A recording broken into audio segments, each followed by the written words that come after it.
What is up? What is up?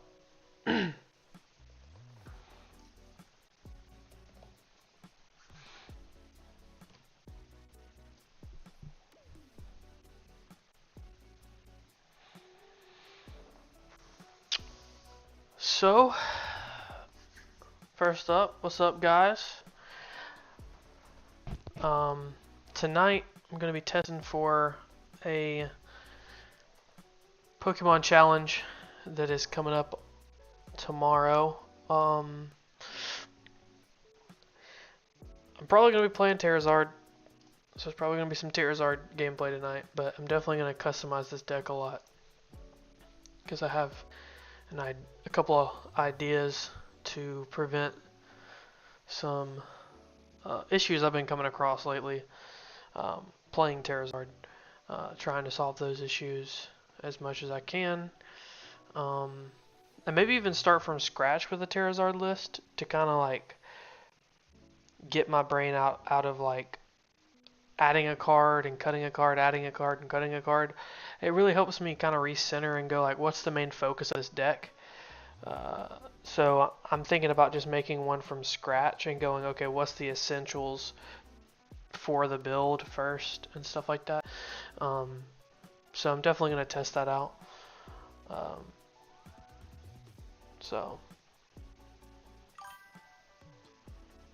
what kind of issues? So one of the biggest issues I've been coming across lately is I like to do this so we can see the stuff together.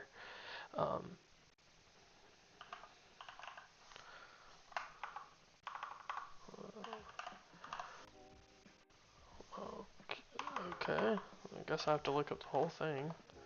That's pretty stupid.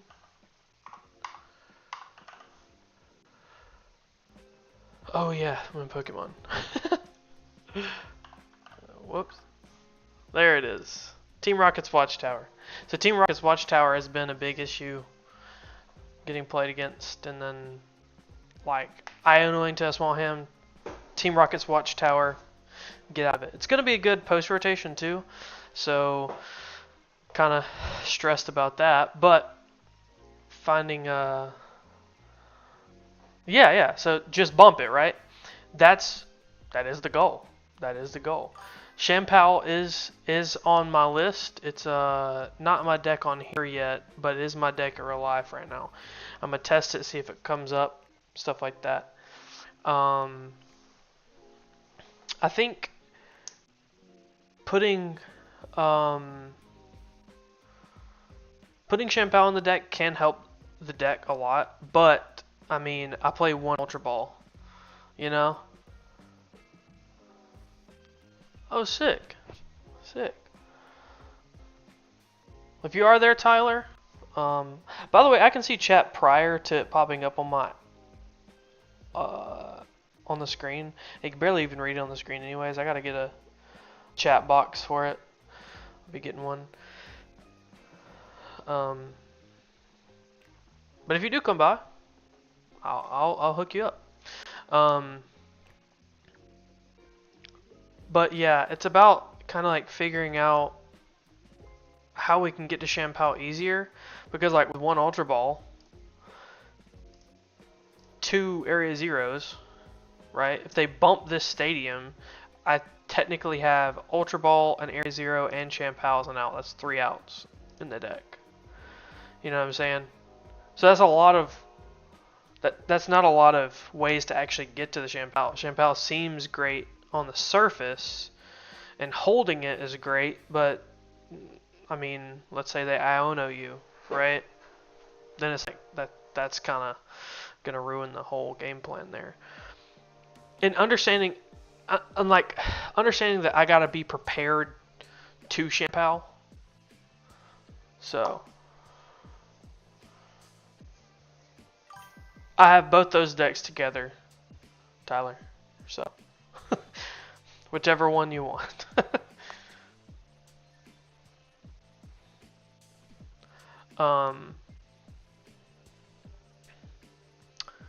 So yeah.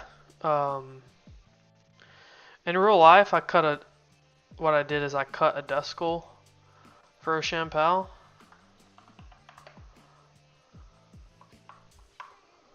Was it? There it is. Heck yeah. Ooh. That's pretty. You know what? Let's get one. It's pretty. I like that art.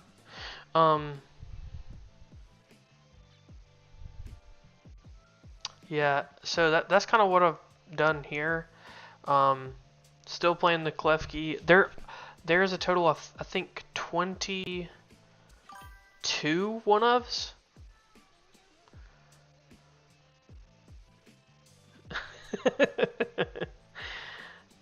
Hey, you gotta be playing that Joltik box then. I don't want to see you on in Zoroark if you don't want the evolution stuff in your deck.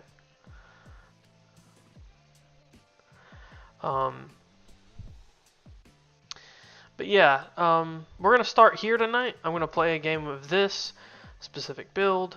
I also cut a jet energy for an air balloon. That was my other cut. Oh. I like full arts more than golds.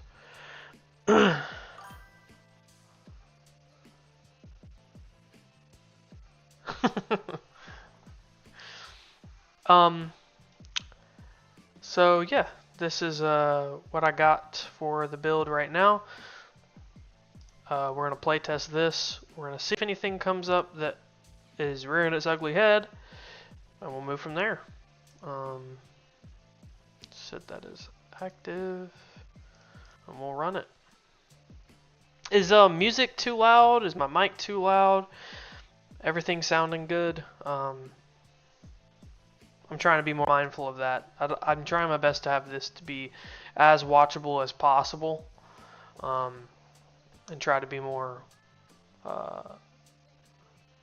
playback focused as well as live focused.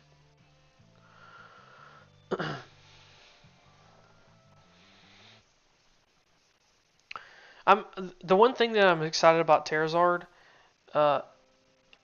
is the variety that comes with the deck. It's not just like streamlined of like one Pokemon. I've been playing a lot of Cynthia's Garchomp lately, and like it's very, very streamlined of a deck. We'll start the Hooter.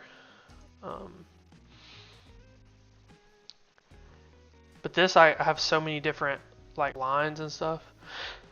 Ooh, an Arboliva Terra deck? We may steal this deck. I'm easily swayed. I'm easily swayed. That's sick. We're gonna Poffin. We got the energy for the retreat and the jet energy. I kind of like to save the jet energy though. So we'll grab the Famrotom. Pushing Klefki though is kind of diabolical, right? We got the Wellspring in that deck. How many fire energy? Got the crystal, 3 fire energy. So we prized 1 water, 1 fire. Okay. Prized a boss.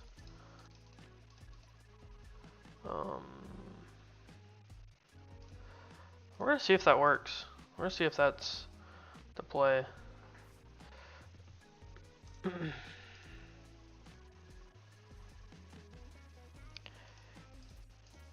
Oh. Boom, boom, boom. Yeah.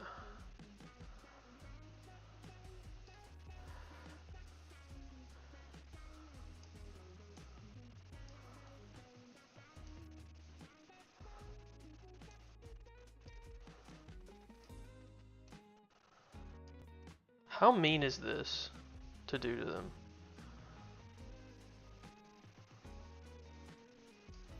Is that a mean start? Is that a diabolical start? Because I already know they're probably playing Tilmask, right? And if I'm turning off their Tilmask, because they're playing the Noctowl engine, so that's Grass's main, yeah. So they can't put the energy on it. I got Nest Bells out the wazoo though. slamming nest balls. They can't fan road them, so that's good. So their setup is very crippled right now.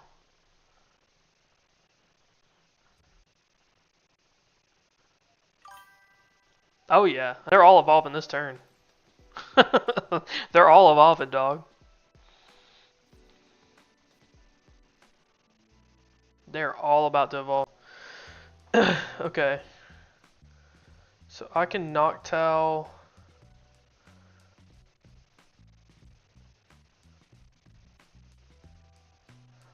I may hide behind this Klefki another turn. Just evolve up slowly. Gonna Noctowl for probably Dawn Area 0?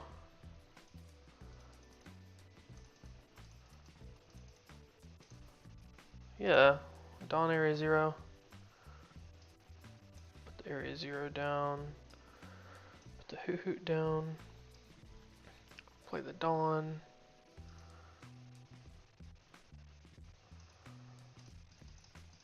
We're gonna grab Pidgeot, Wellspring, Noctowl. Dusclops is prized. So that's Dusclops, Water Energy, Fire Energy, Boss. Wait, I got a Boss in hand. So Boss, there's 2 Boss in the deck. Okay.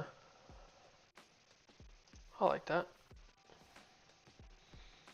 Put Wellspring into play. Rare Candy for the Pidgeot. Okay. And from here, their hand has to be like a Noctowl if they're gonna get any play out of those Hoots. So, what's something that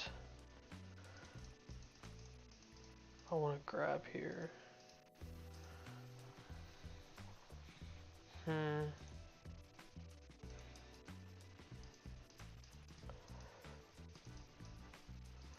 Let me think. Could I grab Crispin for next turn, maybe? Because what are they going to do? Ion on me? Probably not. I just can't draw the 1 water energy that I have in the deck. That should be good. And we'll joust.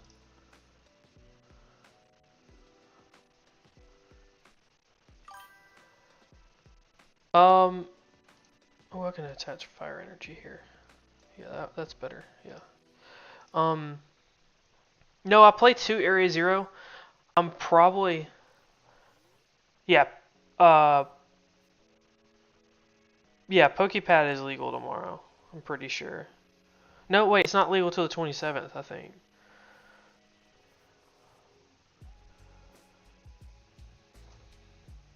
Wait, no. It was played in the most recent regional. This past weekend. So it's legal for our challenge. But yeah, I'm thinking about bumping up to more Area 0s. But more Area 0s, it does kind of get bricky.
You doubt there will be grass box tomorrow? Yeah, I mean, maybe not. But who knows? I mean, our group is very meta relevant, so like, it's hard to say. Our our community is very like we could have literally anything. So it's kind of hard to prepare. So I just play what like I'm best at playing. So killing my Mander was diabolical. That was mean.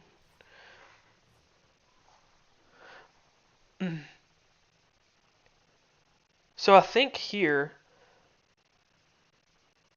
I can Crispin to the area 0.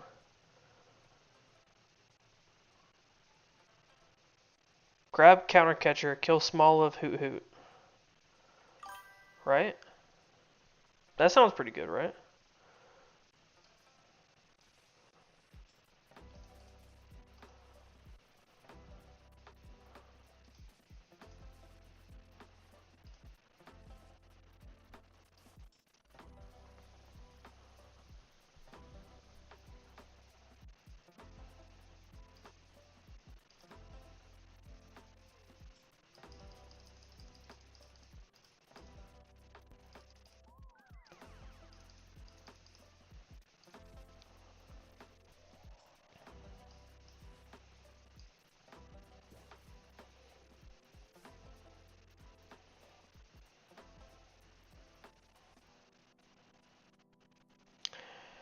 I kind of want to... Nah. Yeah, yeah. I got a Noctowl for...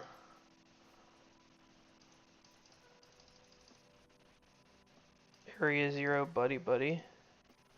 Because I need to get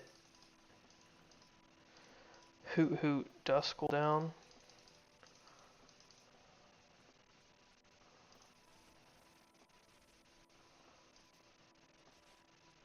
Fuck! I played that in the wrong order. Ooh. Oh well. I'll save this then. Yeah.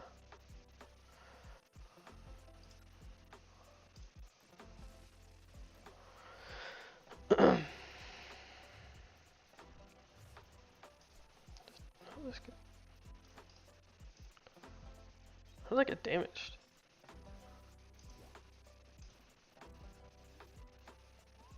Am I missing something? Did I do something to that? Oh, I punched it for 10, yeah. For Joust. Before he evolved.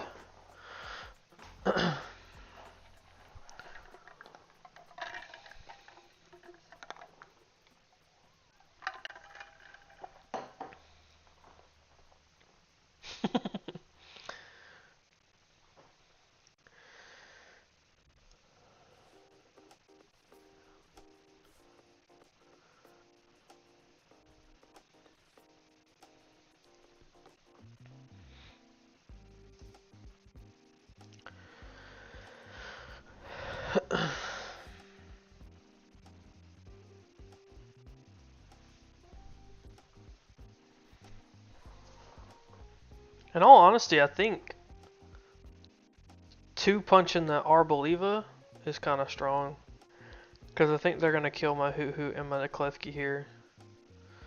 And so what I do is I don't bench anything else. Yeah, I just don't bench anything else.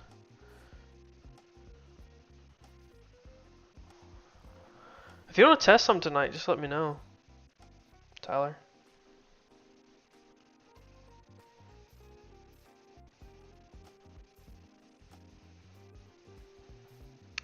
Am I going to be able to fluff out my bench? Because I could fluff out my bench here. Killing the Fez. Then next turn I could Briar for game. Yeah. Let me see if I can fluff out my bench first. Area 0.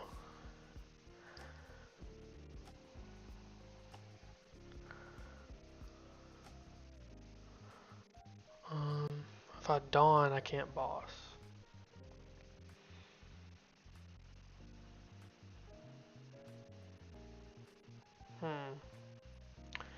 So, I got the Mander.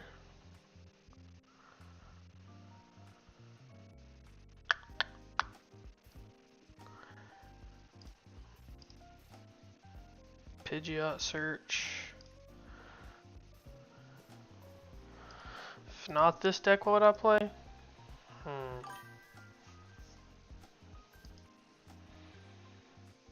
I really don't know.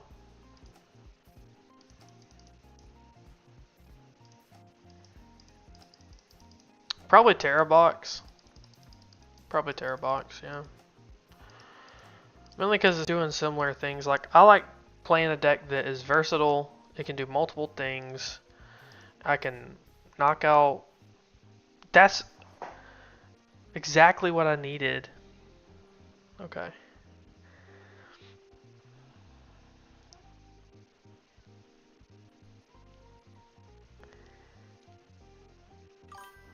See, I'm not a...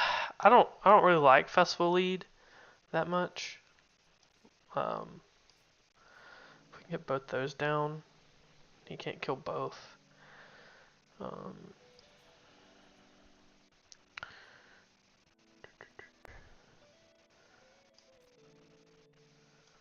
Maybe a boss stall Fez.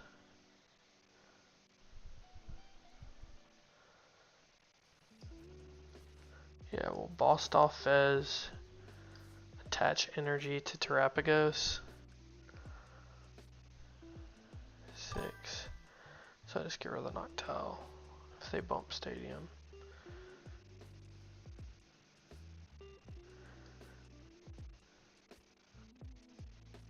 Yeah. Alakazam. Alakazam is one of those decks where I feel like enough people play Iono to where the deck can't shine.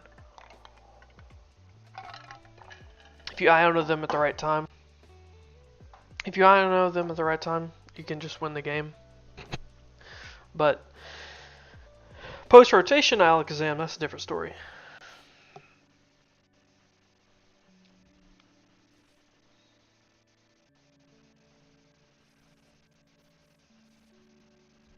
Because I would build things around...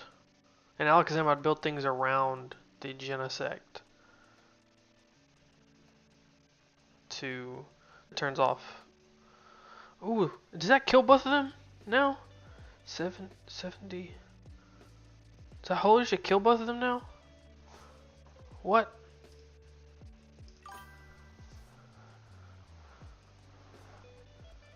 I do not have Absol Box together, sadly.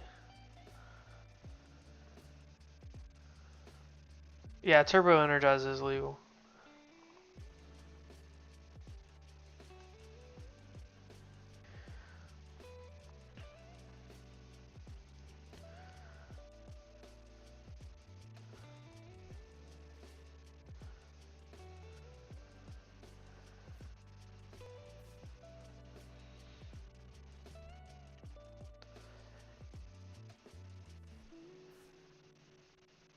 Hey, one of those Manders is still alive.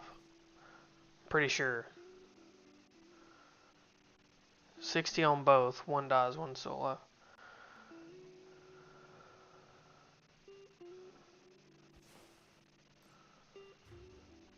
Heck yeah, my Mander's still alive. Yeah, it's still going.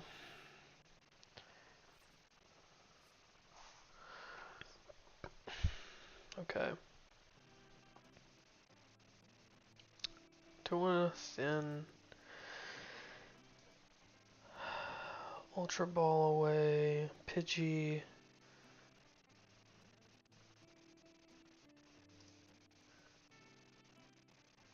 I have 3 fire energy in deck, I think.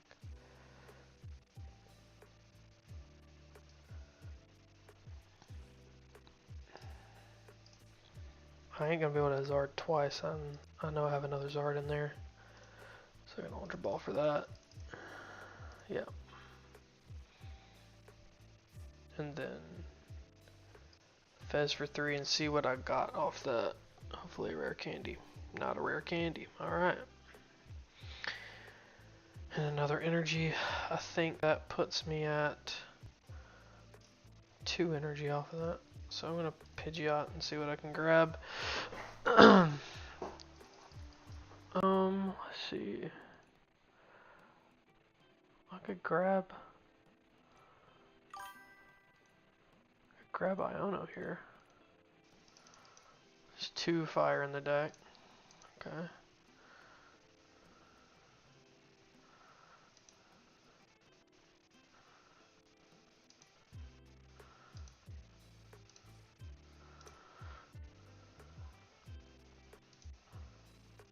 Yeah. I think this game is a wash. I wonder if they'll be able to kill the Mander. Because this is unaffected by weakness or resistance.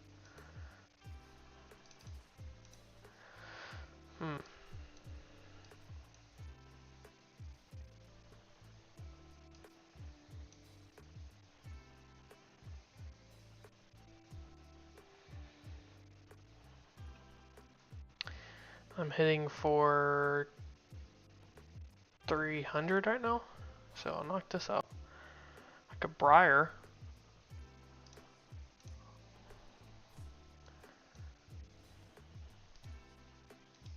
Like a Briar.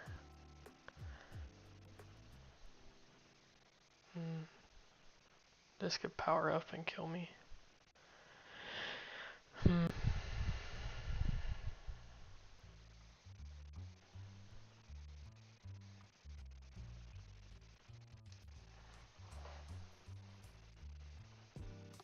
If they can knock it out, they can knock it out. It doesn't matter. I need a Super Rod back. This, and an energy. And I need a Dawn for those cards.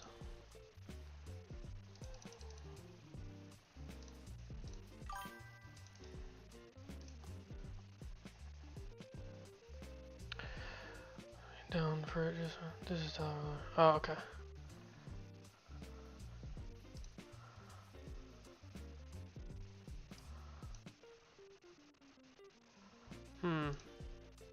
We're gonna knock out Arboliva, and hopefully they don't get double grass energy off their bunch of cards.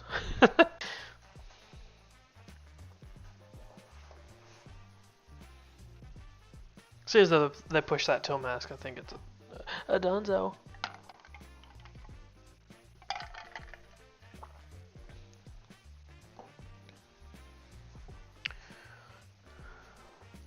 If they prep for Wellspring post-rotation, it doesn't really change anything, because the list that you play that plays Wellspring is going to have a bunch of alternative attackers. So it's like, Wellspring is just an optional piece in decks, basically. So like, yeah, you'll put the Shaman on the bench, and I'm going to be like, cool, I'm going to pivot to doing this thing over here now. You know. Oh, what?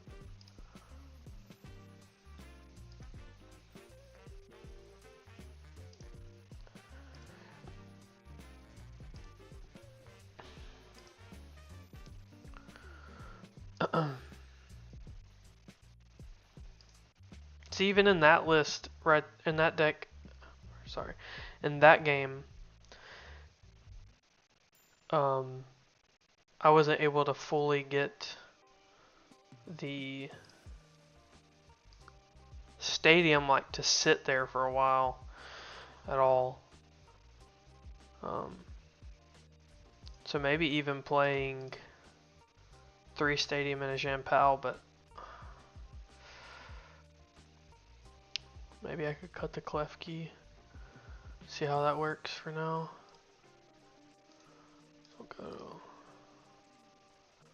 We'll cut the Klefki,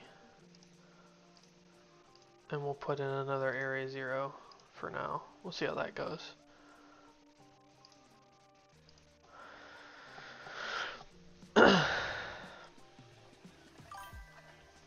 Chorus,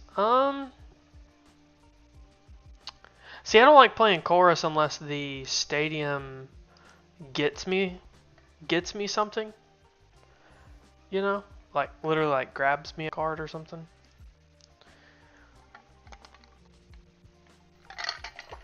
Or the energy grabs me something. You know?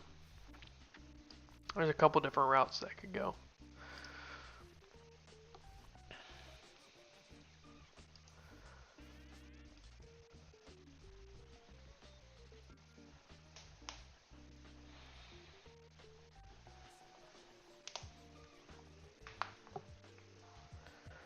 I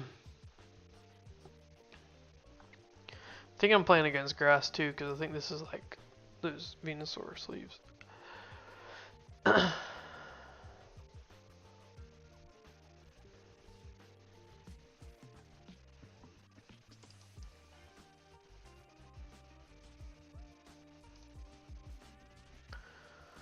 Oh, we're playing against the same deck. Okay. Let's see how this does then.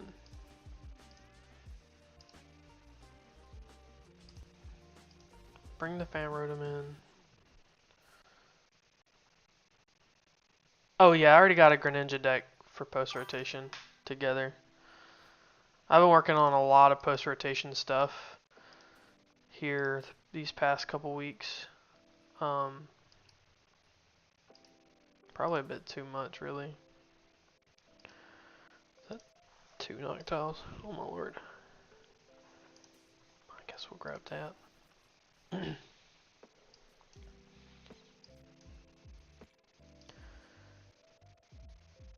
Oh. Oh yeah. Well, retreating to Ditto. Ditto. Transformative start. We're gonna turn into this guy.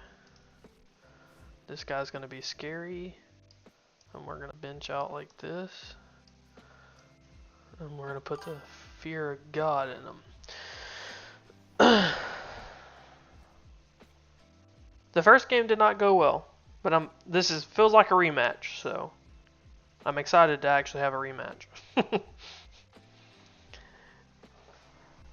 Do I have a catchphrase? I don't have a catchphrase. No. My catchphrase, I guess I don't have a catchphrase, but I do have a call to action on as my name. Just press tab as a call to action.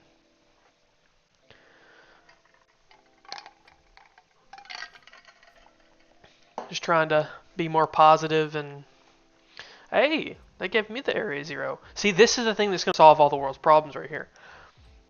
Just play against decks that have Area Zero, then you don't have to worry about playing more Area Zero. You know?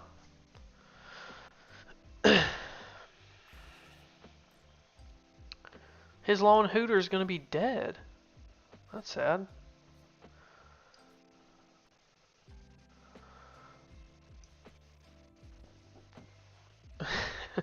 No. So Tab actually. One second, let me get my play.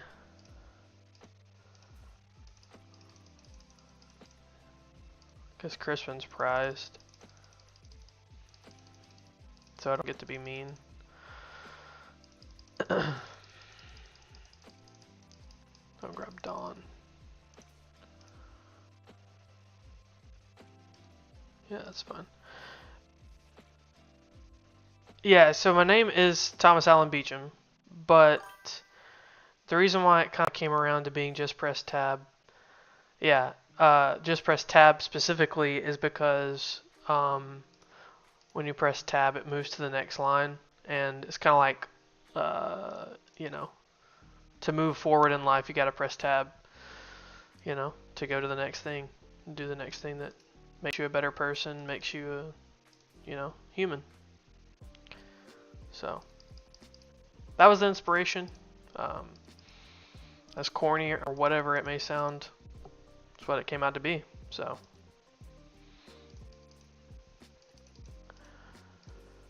I think those are the 3 I want to grab. Did I not grab Rare Candy? What did I grab? Did I grab Dawn Buddy Poffin? On accident? Whoops.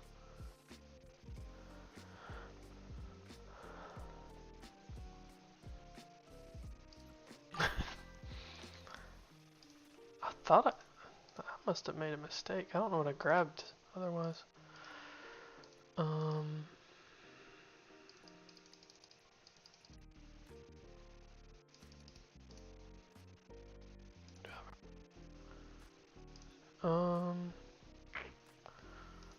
Should grab something for next turn maybe.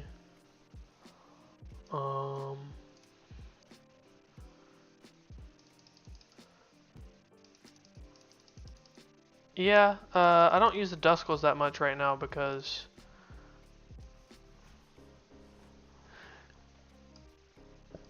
I was testing last game and I only had the one. I didn't have Dusclops.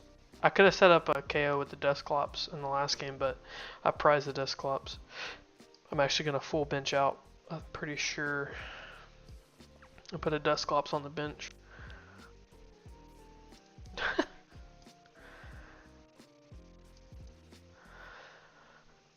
A Duskull, I mean. A Duskull and Mander.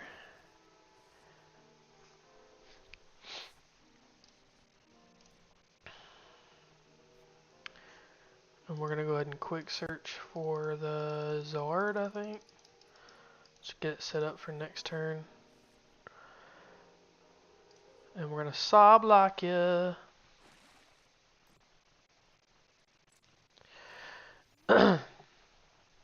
So yeah, I'm basically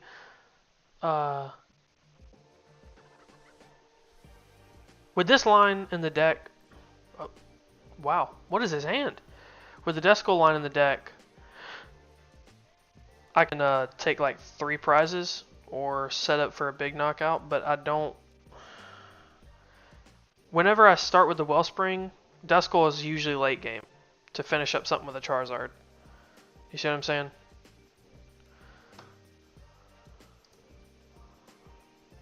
Unless it's like a bunch of things on the bench I can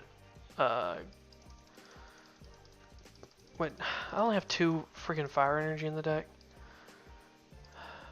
Oh my lord. How many are in the grave? On the discard pile, I mean. 1, so I prize 2 Fire Energy. How awkward is it going to be to rare candy into this? Because I prize 2 rare candy as well. I'm going to take some knockouts.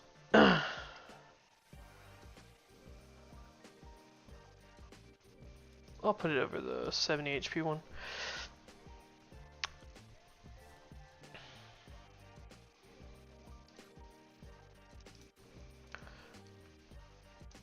One Fire Energy here, 1 Fire Energy there. Stretcher. Back Fire Energy. Put this Fire Energy. What I love about this is that this puts the Fire Energy back into the deck so that I can Infernal Rain again the turn after and do the exact same play again. I love it. I love this deck so much. Feels like everything just kind of goes together into like this beautifully diverse deck. And then I can Crispin again. So like, oh man. God, I love this. Oh, I'm playing against a Raging Bolt deck. That threw me off. That really threw me off. I don't know why that threw me off so bad. I guess I should have called that. He's going Burst Roar here, I guess. Trumpet. Huh. Oh! He just discarded 3 Noctowl? That wait, why did he... Noctowl... Could he Noctowl? This is my second turn. Oh, okay. No? He could have Noctowled for sure. I don't know what for though, but still. That's hilarious. I don't know what was going on there.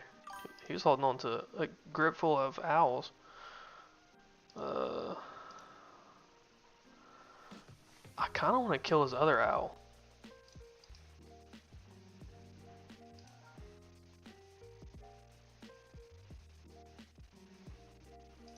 If I pop Noir on this and boss this up, I can do both.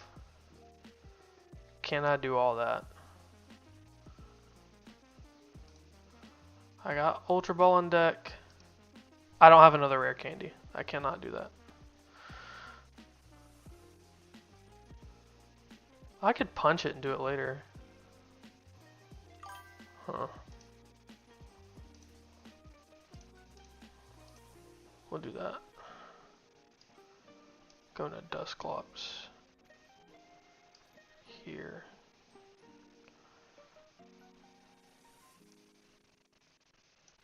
A little Crispin. Fire into water.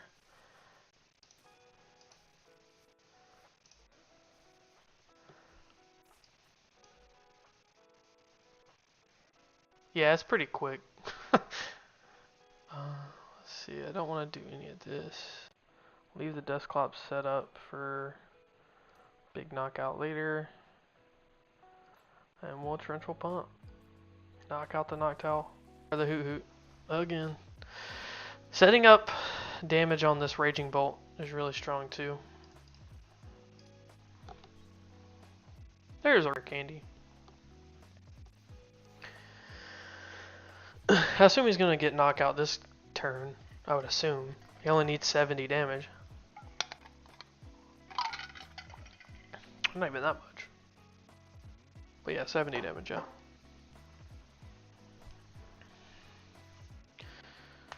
Okay, Till Dancing. So he's looking for a fighting energy.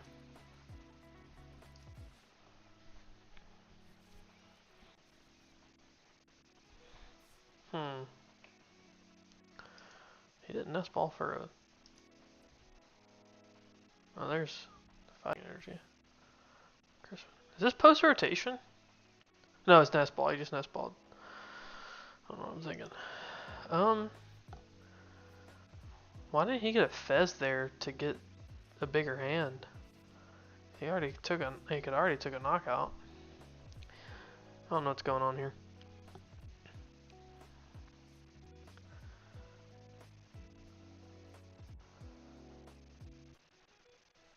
So now my game plan here, I'll have a couple turns, but if he takes multiple knockouts over and over and over again, or if he takes another knockout, I can Briar him.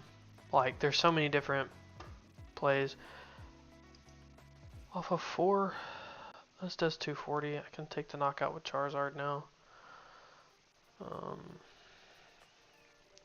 This game feels like a wash on his part.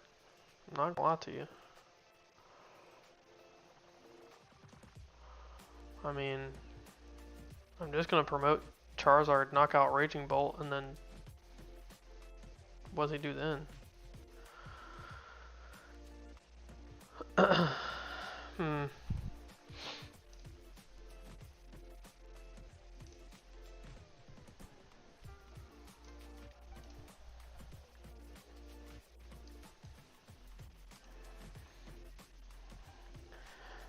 2 Charizards up. I don't think he can win the game. There's like no way.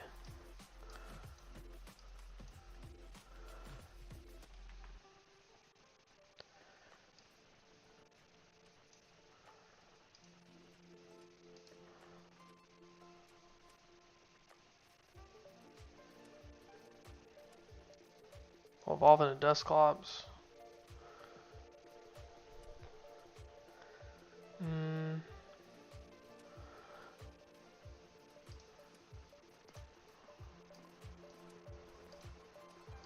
Take the knockout.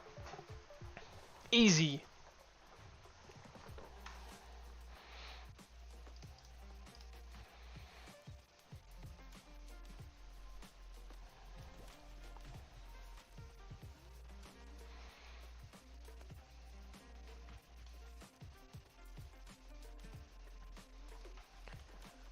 There's Sada.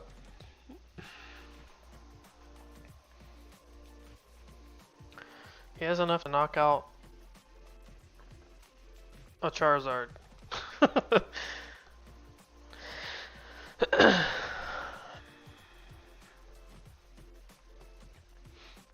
Are we excited for rotation? I mean, like, I feel like I'm way more excited this rotation than I was the last rotation. Last rotation, it felt like they were taking out a lot of power out of the game, and it was gonna like completely like it demolished the format. You know, getting rid of V-Stars and stuff. But this time, it feels like they're taking out decks that people are like tired of. You know, it's just very interesting. The only card I've heard people really complain about rotating is Iono. Because of the hand ripping or the hand disruption, but I mean,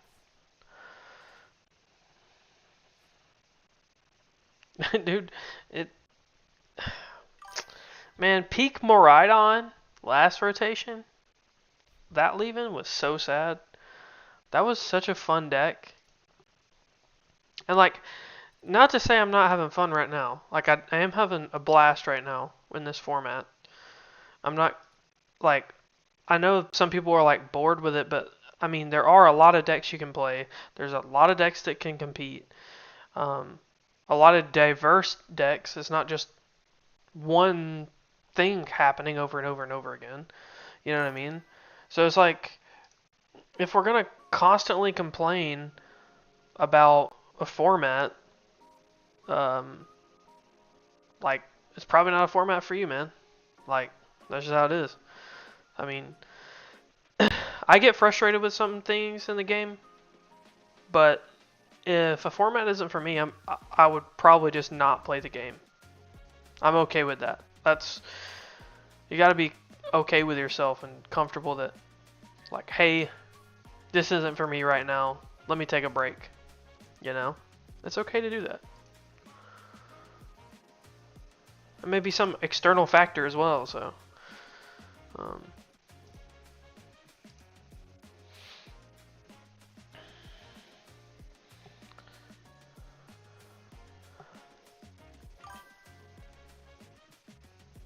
I am too, JT. I am too. I just, I think it actually does like rotation brings a lot of older decks some strength because everyone else gets weaker or decks rotate. Like Gardevoir rotating enables other decks to get better.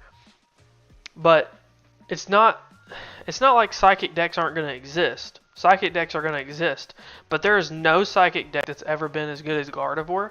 So when those decks inevitably rear their ugly head, there's probably going to be some type of counter to them that those decks that would normally lose to Psychic could play to prevent the new Psychic deck from popping off, you know? Stuff like that. Gardevoir is just inherently good. I feel like it just 50-50s into every single matchup, or is just an 80-20.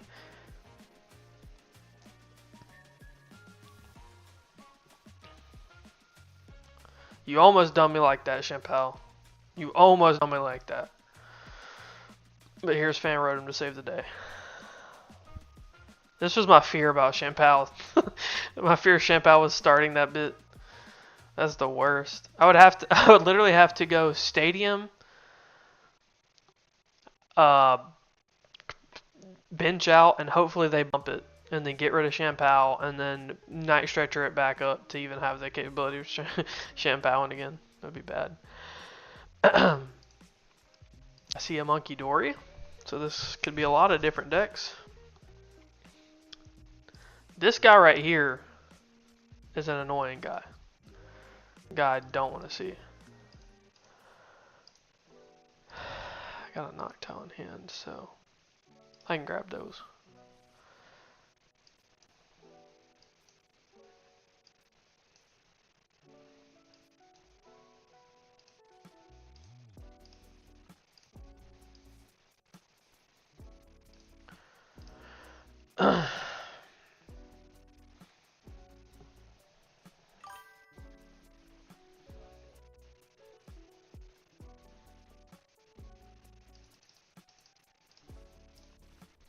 Yeah, Doublade seems like a really fun deck for sure. Psychic still is strong, though. I do want to say. Psychic still is a very strong type in the game.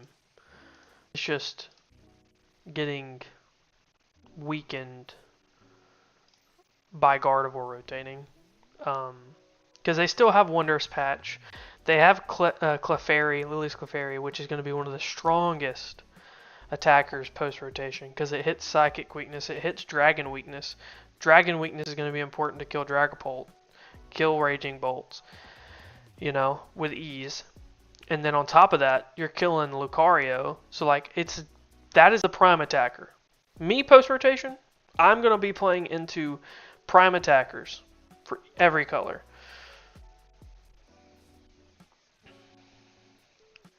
What's up, Brian? Wondrous Patch is slept on? Yes, it is. Yes, it is. Wondrous Patch is... Oh, man, I love the design of item cards. Why did he just... That's a Luminous Energy? Why did he attach a Luminous Energy to the Budu? I just got so thrown off by that. I think that should be on the Munkidori, but we're going to move past that. That really threw me off. I'm sorry. Yes, it is slept on. Oh my god, I love that. I have Crispin in here. I prize Crispin again! I love this game. I love cards that are item cards that ramp because I like how decks that item lock can stop the ramp. And then there's like a triangle out of that. Dude, it is what it is. I'm just gonna move past that. I could technically...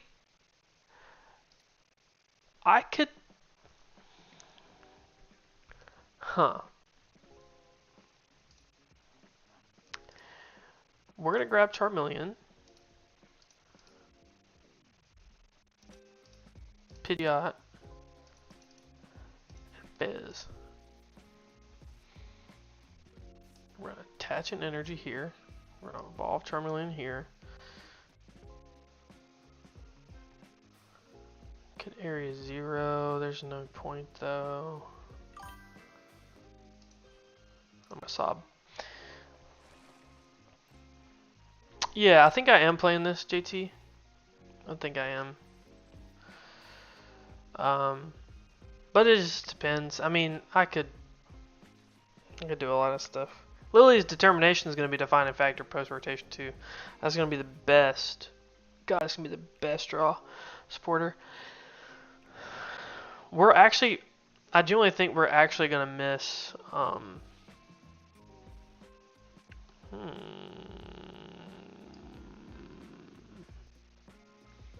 Just not expect an Iron Bundle.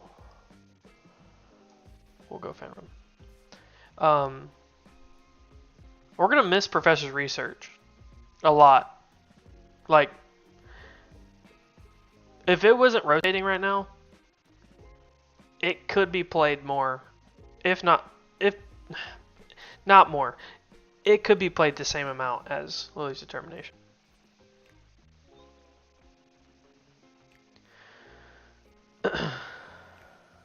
Bench out. Do that.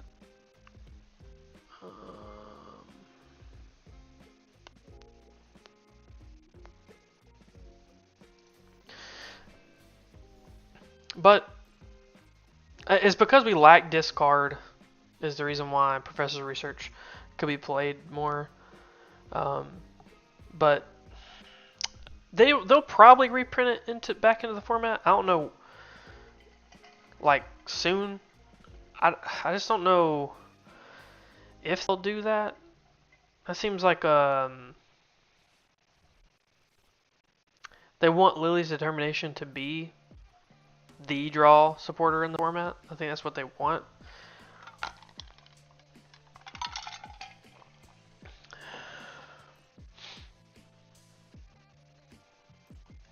They're wanting to kill my Charmeleon.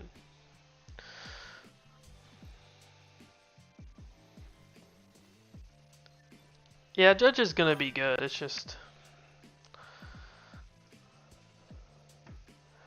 See, move 60 over. Still don't die. Oh, they're gonna move more than that. They're gonna move more than that.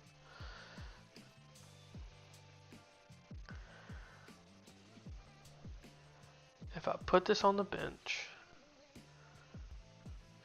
Okay, yeah. We'll go Charmander. We'll go Hoot. We'll go Fizz.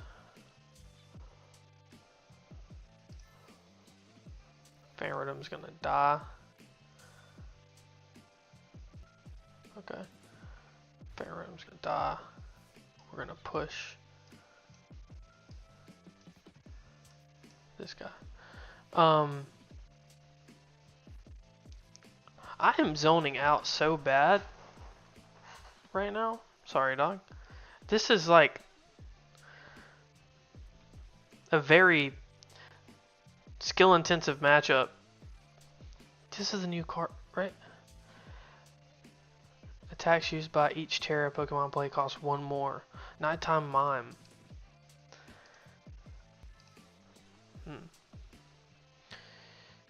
So with this, I can get rid of Noctowl.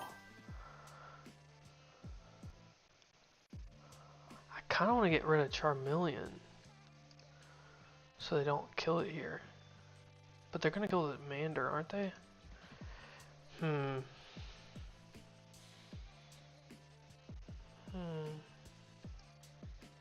think we could read a Pidgey. I know that sounds crazy, but I'm thinking that's a stop it there. But yeah, I really hope they reprint Professor's Research. I really hope they do. This Charmeleon's dead.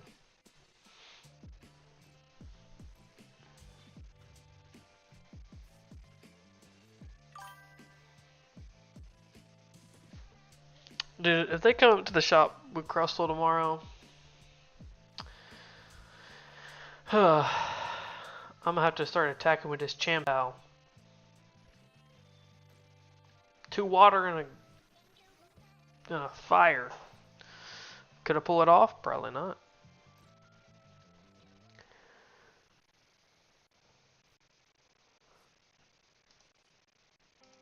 And I drew the Charizard for turn. Right after the kill.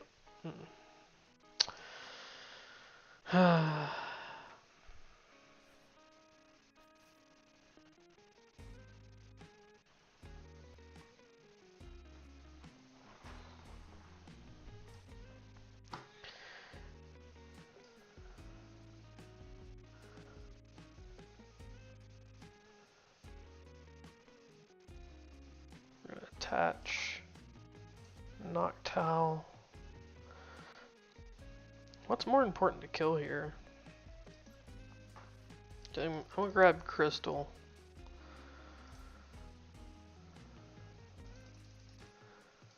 I think it's more important I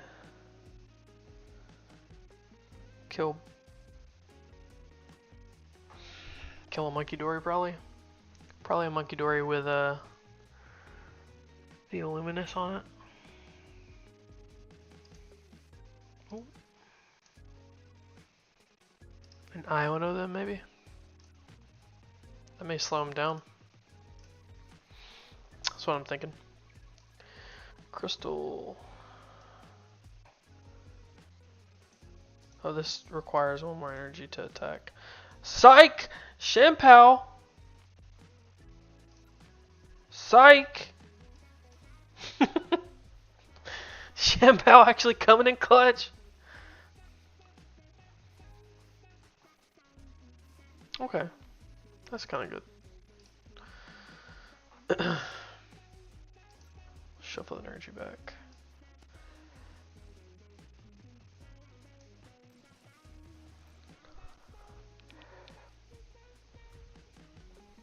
I'm hoping I take a Crispin off these prizes. Please! Crispin! No!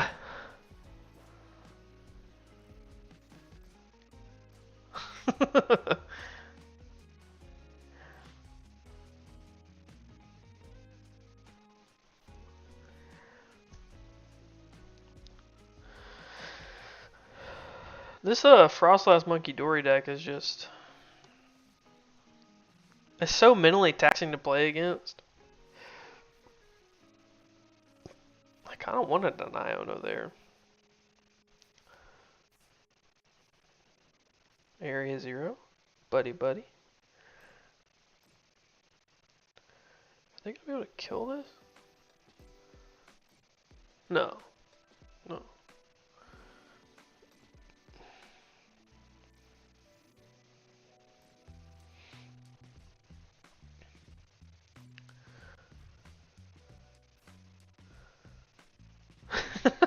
He lost all his oxygen. He is dead.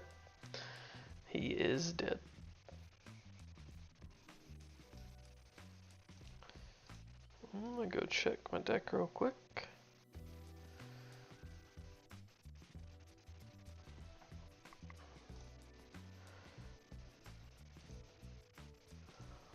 Don't want to fill out the bench like that. I think wait. He moves over 30. Right, okay.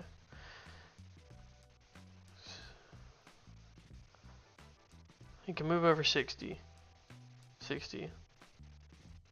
And turns. It'll kill that. I think I have one turn. Because he can kill the Fez if he moves it when he moves over 60. Oh wait. He kills the Fez with... So he'll move over 30. That's 190. 30 again. That's gonna kill it. And then... in between turns, both those don't die. I have one more turn. And then... I'm dead. Oh, both those die between turns. I'm so bad at this game. This is why I hate this. I hate playing against Frostlass Monkey Dory. There's so many damage counters all over the board. And remembering how much damage is going to be coming when, all that jazz. It's like so mentally taxing.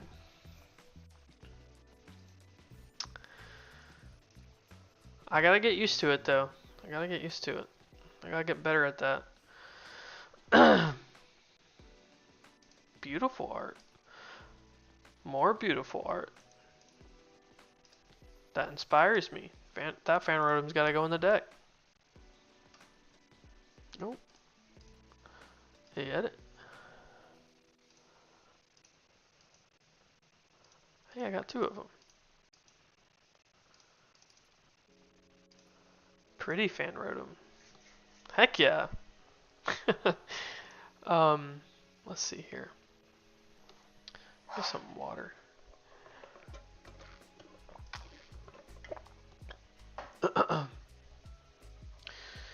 So, the stadium thing isn't coming up much. Me sucking at the game, in fact, is. It's coming up a lot.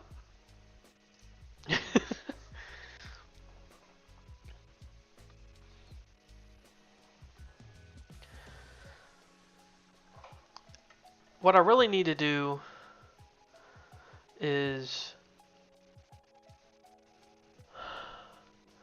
do what I was talking about earlier in the stream. Just strip the deck down to just what I think should be in the deck.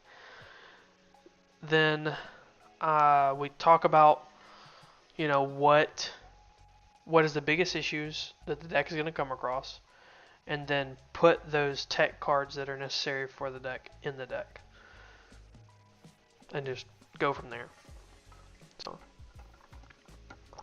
Wow! How lovely. What a great start.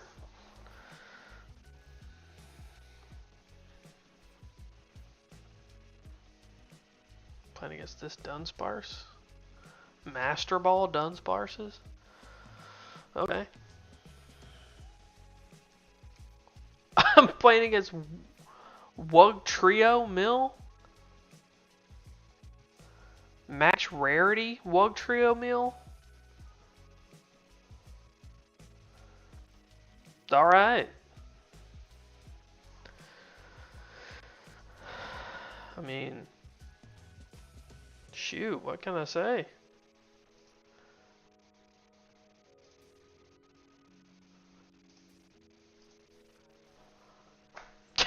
I can't get what.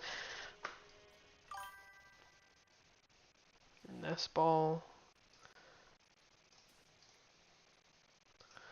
I'm gonna go ahead and use this while I can.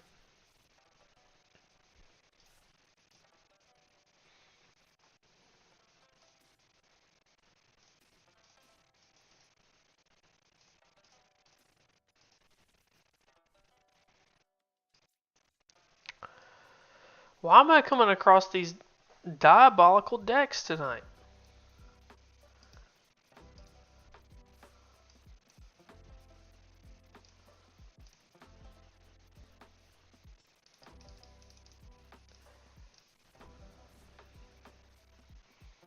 I forgot to deck check for that.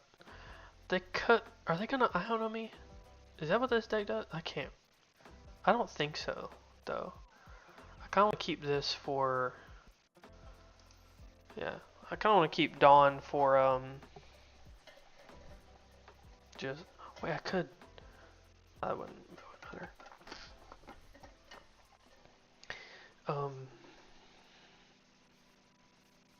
I was thinking about playing it and just going and grabbing all the pieces of the thing, but it doesn't change anything.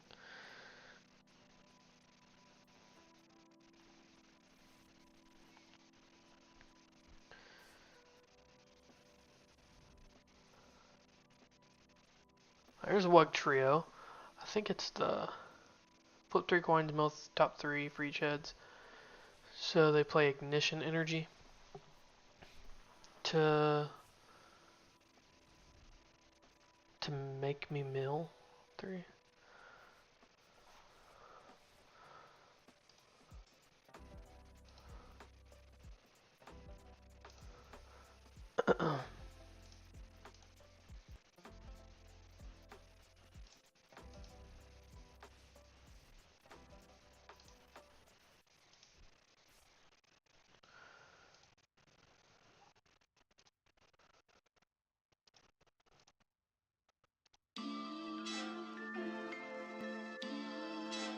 Oh, music just got turned up. There we go.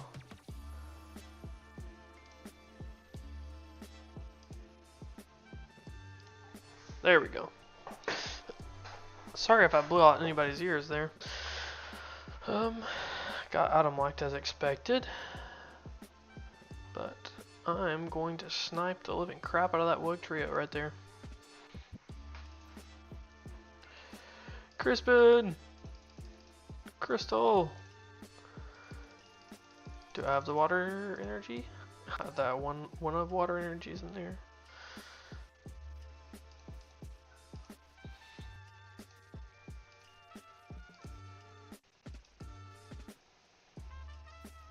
Boom, boom, boom. Char down.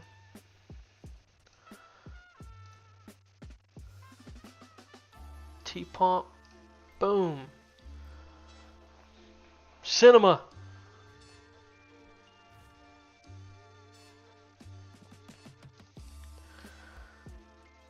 The next turn. Charizard. Put the 2 energy on it. Hit. Snipe the next thing.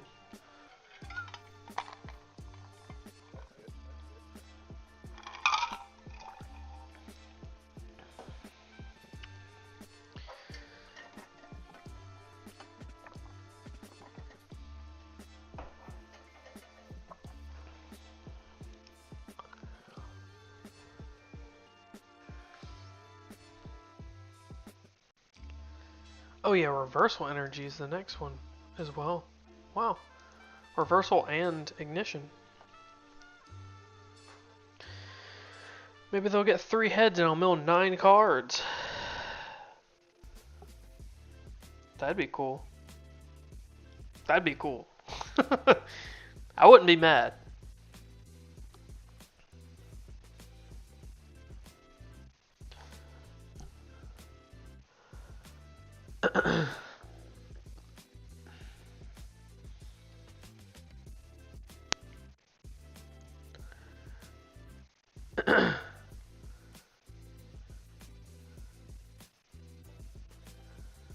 I guess I should have played Dawn on that first turn.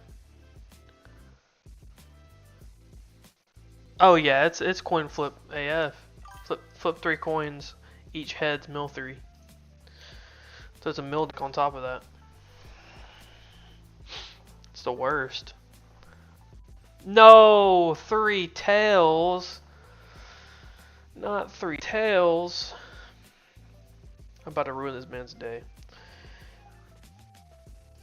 Give me that Dawn. Give me the Zard. Give me the Owls.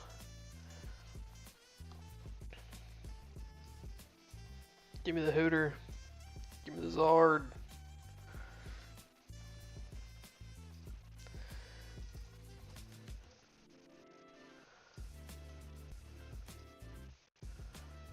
Wait.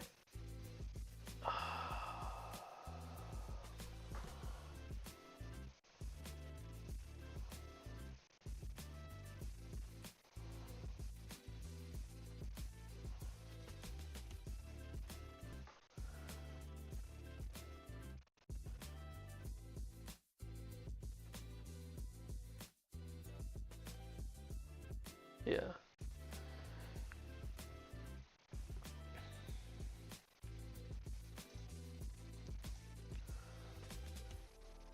Don't show me that trash again. We're gonna kill the Wugtrio and the Wiglet. So the reason why I'm thinking there is like, what do I want to attach the water energy this turn, later? What do I want? I'll just save it to attach for this next turn.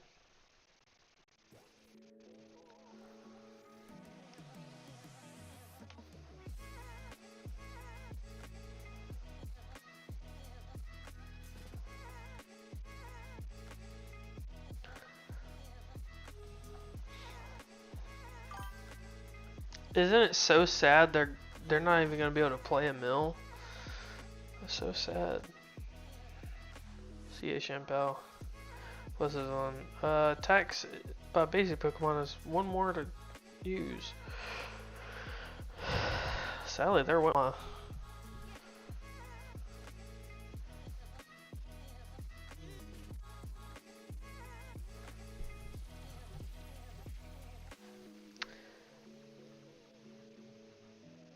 Why are they attaching energy to this guy? I don't understand. Who's attaching energy to their Budoos?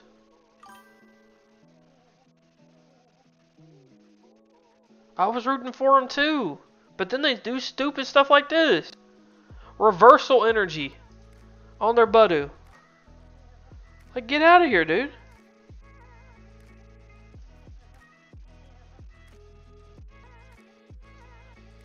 I guess we'll attach there.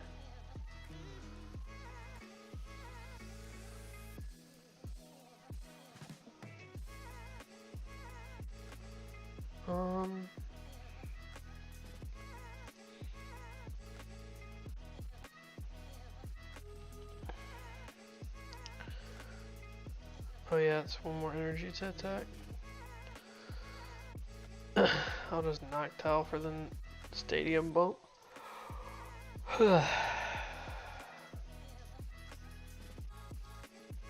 Stadium bump.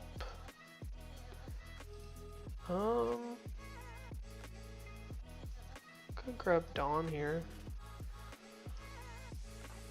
That's not bad. Yeah, we'll do that. We'll area 0.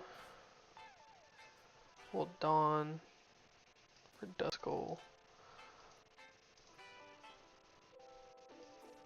Noctowl, Noir. Put the Skull on the bench. Sob the Budoo. I don't think I'm gonna even get milled against this mill deck. You know how sad that is?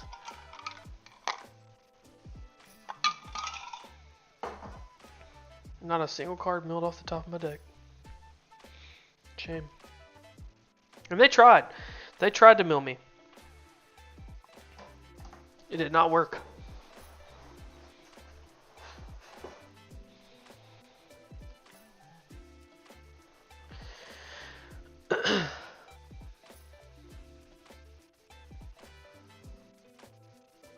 Now, if our locals pulls up with the Wugtrio mill tomorrow, I will respect it. And they have a switch in their deck? Never mind. I'm getting milled out. I'm getting milled out. 3 heads. You had 3 tails earlier. Give me 3 heads. No! No! 3 tails again! No! No! No! No! No! I'm sorry, home dog. Sorry. Sorry this had to happen to you, man.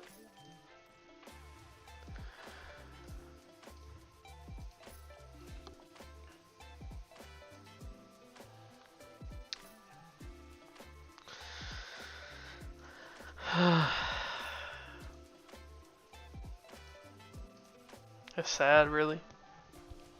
Not a single card gets milled.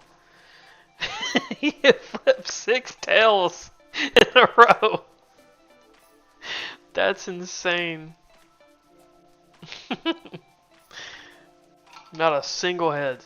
It could have went the other way and it milled me 18. Could have been a different game. Could have been a whole different game.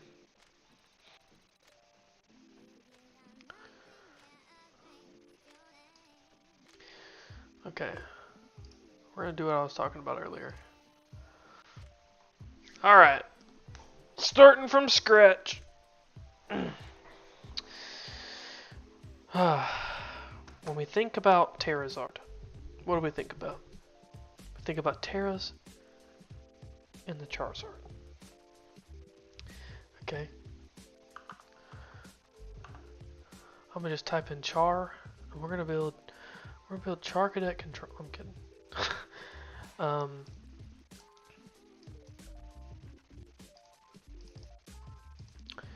We're thinking Terra and Zard. Yes, yes. You know exactly. You know exactly what I'm saying, dog.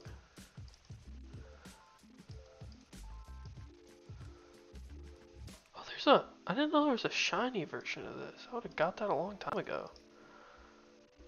Oh my lord.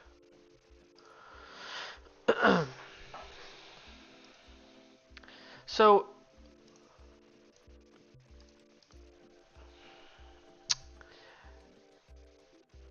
and then we go Wellspring.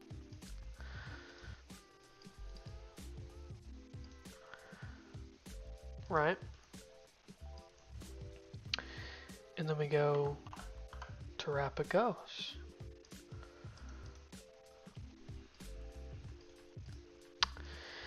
Alright. So that is the attacking options. Terra, Zard. You know what I'm saying? What do we use? We use Noctowls.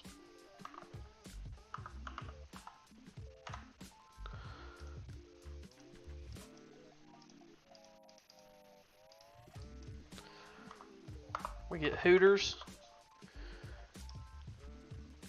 70 HP Hooters.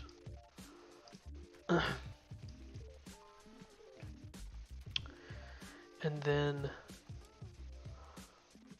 I don't want to think about any external Pokemon, external trainers or anything like that. I don't want to think of like what the deck needs to function.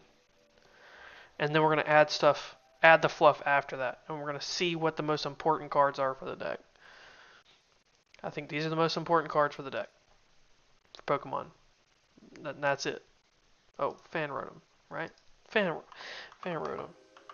He's part of the family too.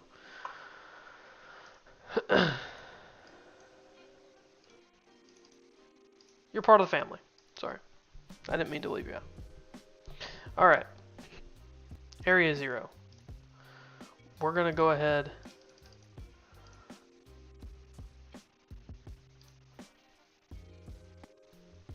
Yeah, we'll get the gold. We'll get the golds.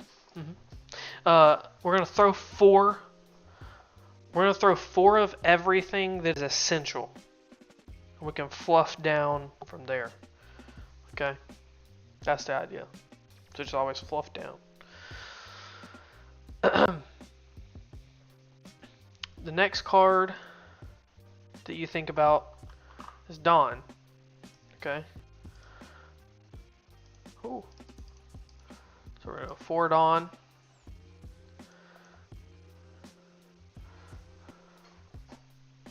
JT, you've been part of the family. Okay? You've been part of the family. Okay?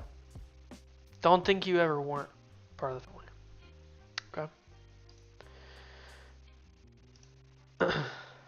Always gotta use the good water energy. And we always gotta use the good fire energy. Okay. Are there any trainers that, when playing Terras and stuff like that, and Charizard, that we can think of that would be, that is an essential thing that deck does, and that deck uses?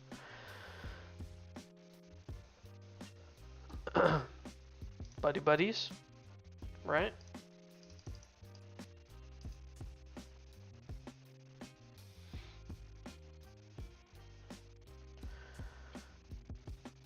Crispin for the 2 energy.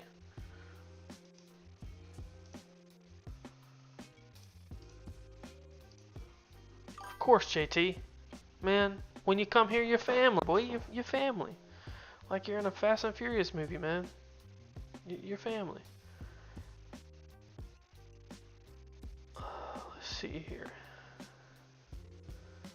Crystal. Sparkling crystal. Can't forget that.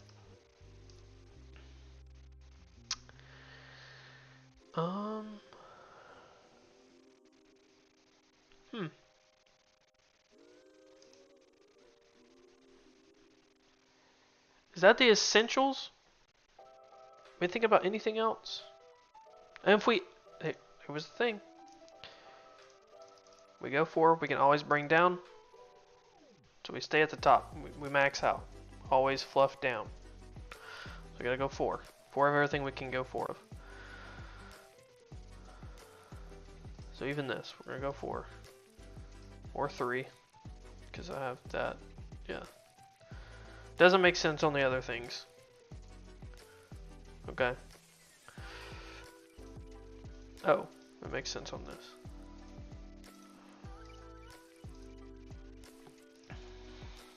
Okay. Okay. Let me think here. The other essential cards. Being able to Ultra Ball, right? Because we need an Ultra Ball for Charmander. Or Charizard. I mean. So Ultra Ball is probably a must, right? Rare candy. So 4 rare candy.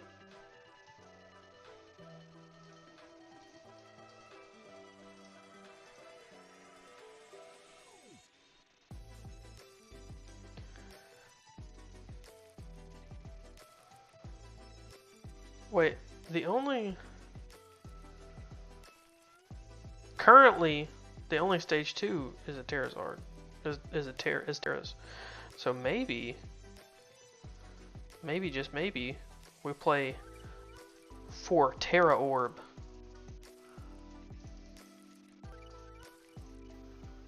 Right? Because that can search for Wellspring and Charizard and Terrapagos. What are we thinking? That sounds good. I like that. That may be too spicy, I don't know.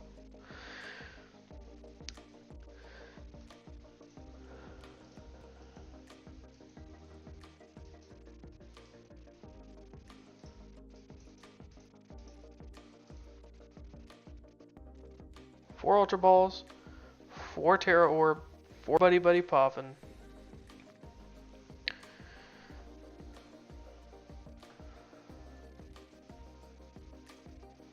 Shoot. We could bump this up.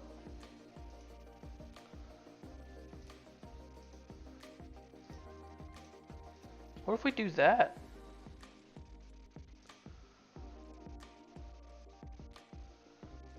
We'll play more of a concise list. We don't have all the extra filler, you know.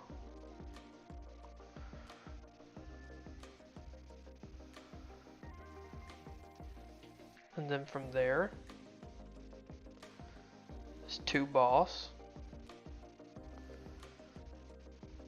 And don't think I'm not playing this deck, by the way. I'm playing this deck exactly the way it is right now. Heck no. Heck no, Tyler. That is a no-go. 4 boss. Can't be 4 boss. 61 cards.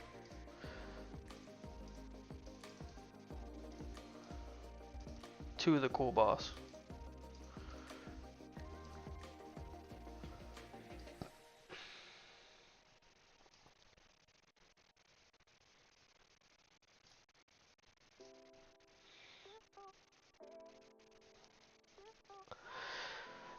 I could go down to 2 Crispin.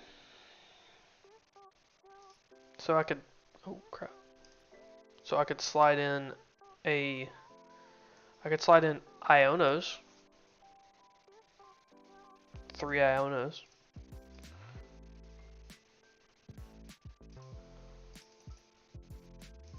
Boom, deck is done.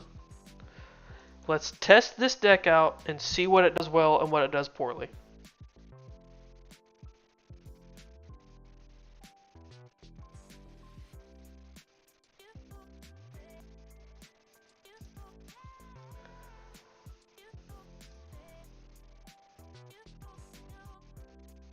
This looks so bad. This looks so bad. Don't even look at it. Just rip it. Just rip it.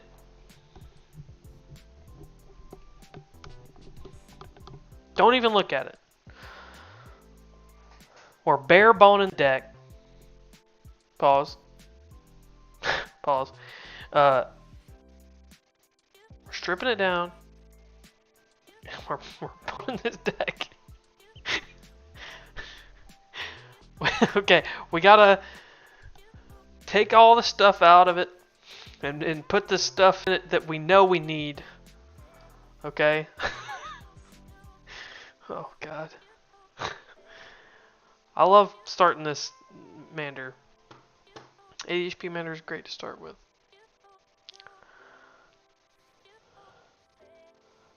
Moltres, okay. Huh. Rotom. See with this is easy. 2 Hoo-Hoo, Noctowl. Not even that. Yeah.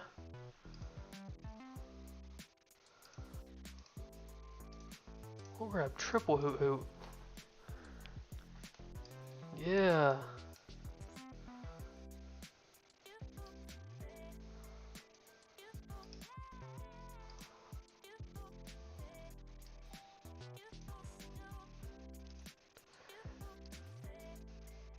Get 1 Mander down.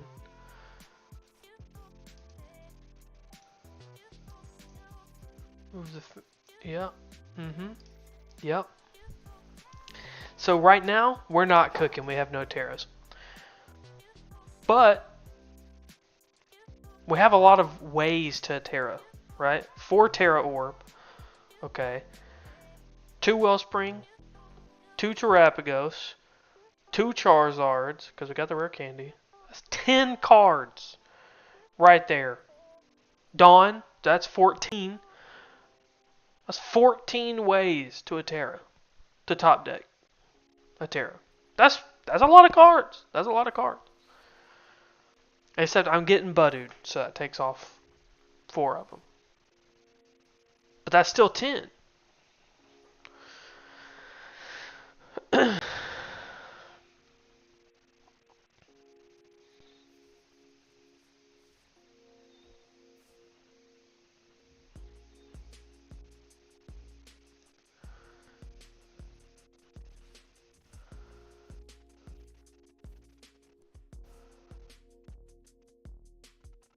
Okay.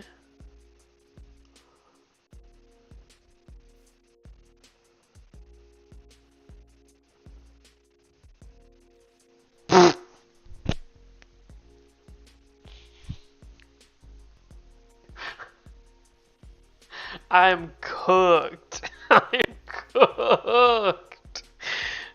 Oh, Charizard. I can't wear candy. I'm so cooked.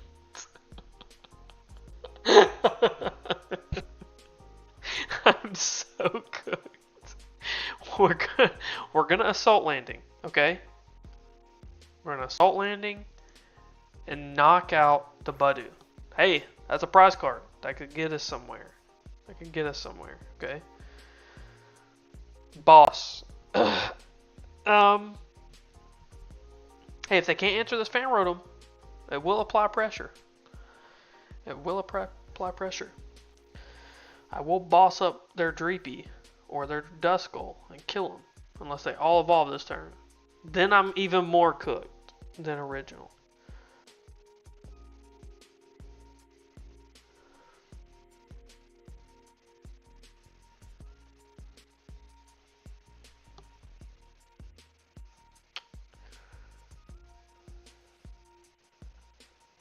Okay, so I assume it's getting a Loke. Yep. Getting the Loke. Okay.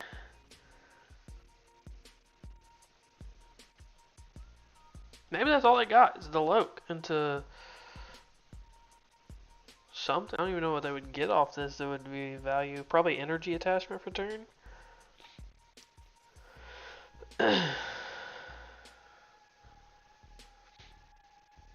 Yep. Psychic energy attachment for turn. Okay. I can apply a little pressure. Area 0. Doesn't do anything. It does do something. Wait a minute. I think I could cook him here. Chat! I'm about to cook him! Watch this. Rare candy. Charizard. Boom. Oh, we're about to cook. Yes. Just those two. Because I kind of want to keep energy in the deck for Crispin later on. Promote to the active Charizard. Boss up the Dracloak that has the energy. Okay. I'm safe to do this. Bump their stadium. We are cooking, chat. Noctowl. Noctowl for... Okay. Crystal Terra Orb. I like this. Terra Orb. Wellspring. Boom. Boom. Boom. Burning Darkness on Dracloak. Dude. Okay, so we have the Wellspring set up to snipe. On top of that... Oh my god. We're kind of cooking, guys.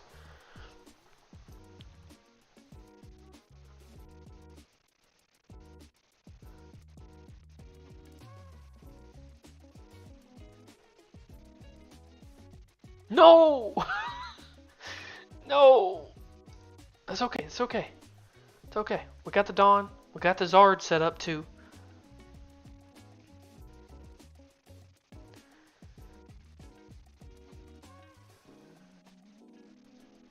I just have to raw draw into Area 0. I play 4 of them. Okay? I play 4 of them. Nice Treasure. Nice Treasure and back to Loke. Loke comes down. Air Balloon on the Loke, okay. Petrol. Okay. Petrol. Unfair stamp. Ooh. This kind of gets us closer to Area Zero, I think. Relatively. Boom! Off the top. There we go. Exactly what I need. Kinda. So yeah. I think this is a post-rotation deck. Yeah. This is definitely post-rotation.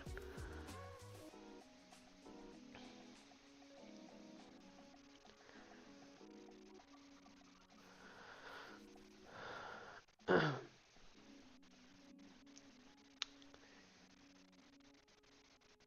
kind of want to get.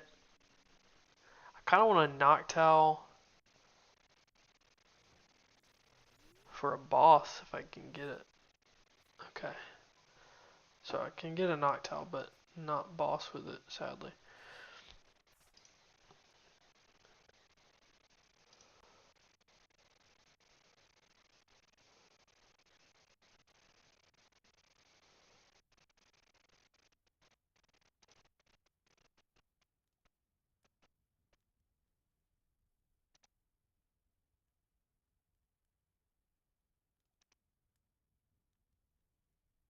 One second, my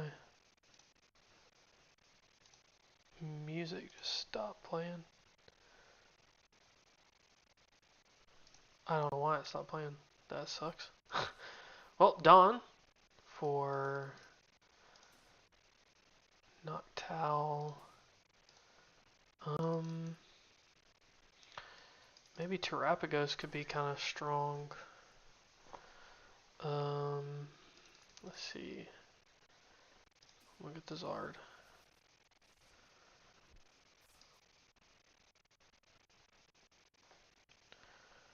Go Noctowl for.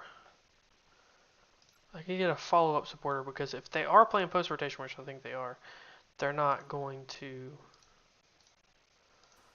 hand rip me. There's all my Area Zeros. They're blanked out. I can't grab them. For some reason, Area Zero does that. I don't know why. It's very stupid. Very frustrating. I'll grab Boss and a Crispin for next turn. Or I could grab Rare Candy for now. And how many Fire Energies I got in here? 2? 2 and 2? Yeah. Boom. Boom.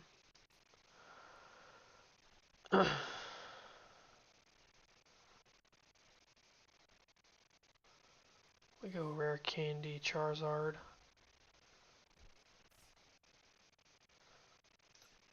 This Charizard's gonna Infernal Rain energy onto the Wellspring.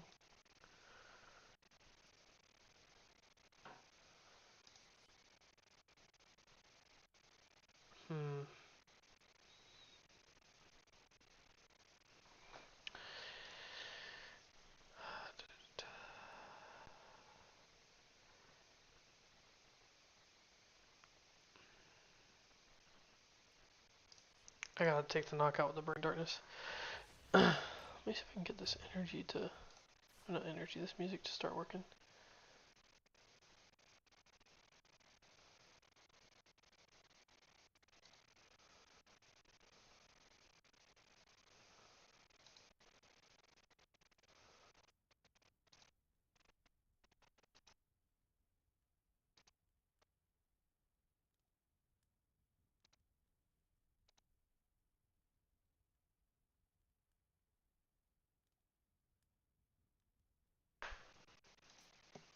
Whoops, sorry.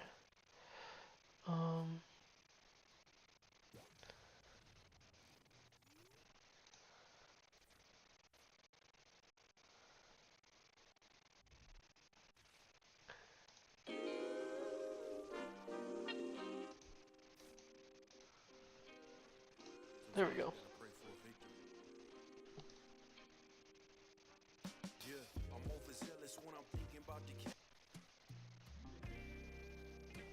Why is people talking to this music?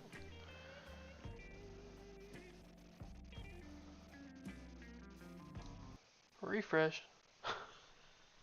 What is happening?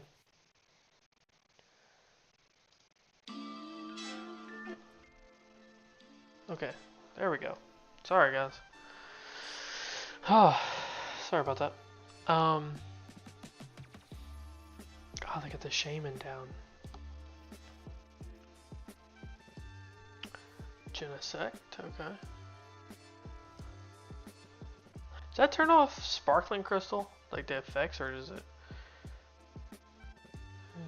Your opponent can't play any A-Spec cards from your hand. Okay.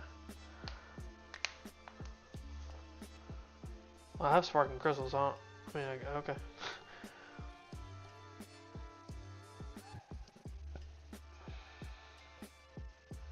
It's definitely post-rotation, though, so...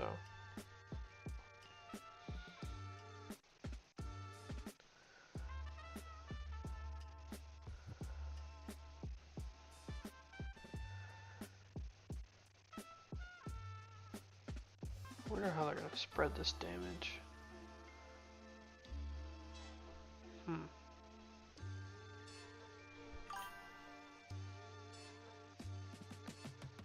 No, because you don't play items. Or you don't play tools. You attach them. What was that? Why did it throw that fire energy in my face? What was that? Okay. I'm going to... I can't attach the fire energy? What's going on? I don't know what's happening there. I'll boss this. I want to attach the energy to this, but I can't.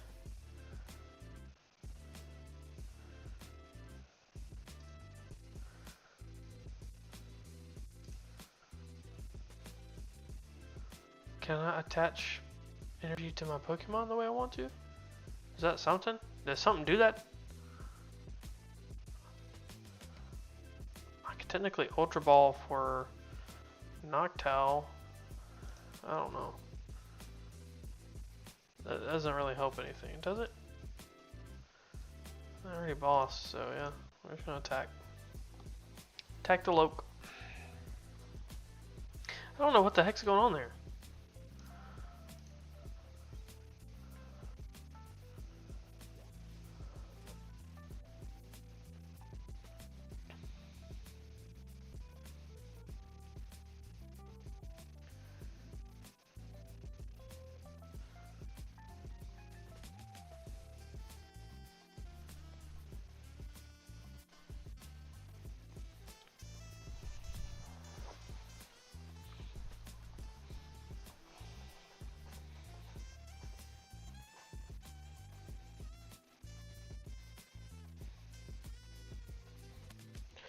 See, after this game, I think we're going to add Pidgeot.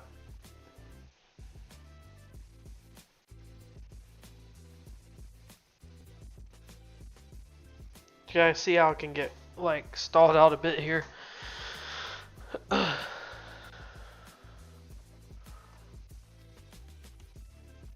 probably going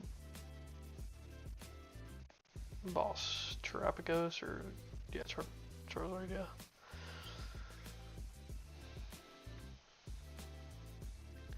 And because I streamlined my deck to do literally one thing, which was Charizard and Wellspring and Terapagos, and that was it. It was just attack with those three things and not do anything else. You can see how the deck is very clunky. But it gets to that play style fast. It's like, I'm going to do that thing. Not fast. It does that thing. 200 here, 6 there, kill a hoo-hoo. Okay.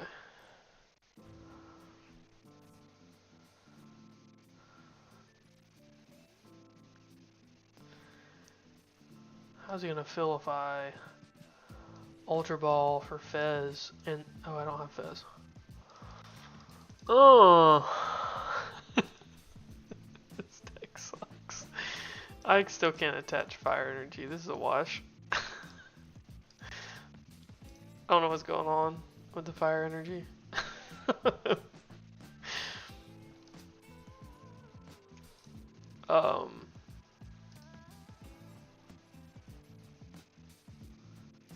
Somehow that fire energy went from... Did that energy go from my board? I don't even know. Onto my Pokemon? From my Pokemon to my hand? No idea. No. Okay. Let's go back to the deck. Okay.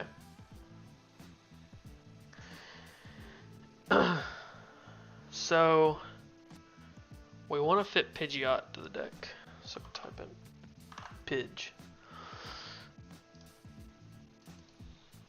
Secret code right there. We gotta fit the Odo in too. Because we've been playing against a lot of Budew. So, the Odo helps against Budew so we can slow evolve up with our Dawn. And we can grab the Pidgeotto with Fanrotom. So, yeah. Alright. With that, we can lower one of these, one of these, one of these, and one of these. Okay, and then we can take out a Charmander. Alright, and now, what does Pidgeot do well? Pidgeot does well, it finds one-ofs. It finds cards that are necessary for issues that you're going throughout the game. So, what are things that could happen to us? We could get boss stalled, so we could get retreat locked, right? We could get what's another thing? We could have a lot of damage on our Pokemon, right? And we want to get them out of play, right? We could get well, Watchtower doesn't mean anything because Watchtower is going to turn off the Pokemon anyways. So we could get item locked, which it going to grab a supporter to get it still moving through the game is important. So reducing how many of those supporters that we need throughout the game, or yeah, amplifying how many of those supporters we have in the deck is going to be beneficial to us of those cards. So like Iono, how many times realistically do we need to play Iono in the game to win the game, right? Realistically, we're only going to do it one time, so we only need one Iono. How long is Dawn an effective card to play, right? If I need it in my starting hand, but I don't need it in the late game, it's a 3-of. Those are the opposite of the thing. So like this, it's great at the beginning of the game, and it lessens in value the later it goes. What it does though is, say we get Budewed, Dawn is a stronger card because Dawn can go grab us our stage 1s that we can evolve on and keep evolving up, right? And what it can also do is go grab us utility Pokemon. Speaking of utility Pokemon, we have none in the deck right now. So I want to go look at having a Fez in the deck, having a Klefki in the deck, having a Champao in the deck. You see what I'm saying? Those are utility Pokemon that Dawn can provide through item lock to progress our board state and put pressure on our opponent to answer our problem Pokemon. So that'll go to 2. I'm at 3.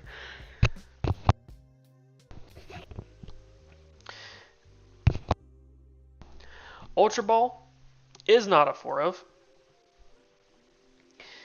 It does not do enough for us. Discarding 2 cards is very hard for this deck to do. it's going to impact us over time. So I think lowering it to 2 for now. Now, let's approach the things that could happen to us. We get boss stalled, right? What are things that could get us out of that? Jet Energy, Switch, Surfer, Kieran. All right, we're gonna evaluate all those cards right now. Surfer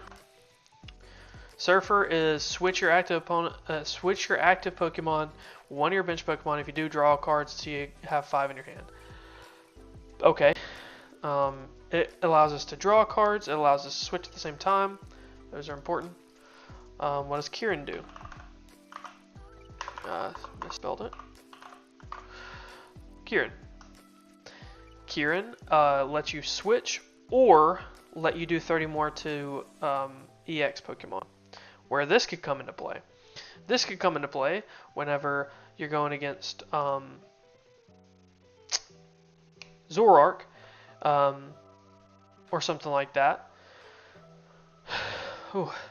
You could well,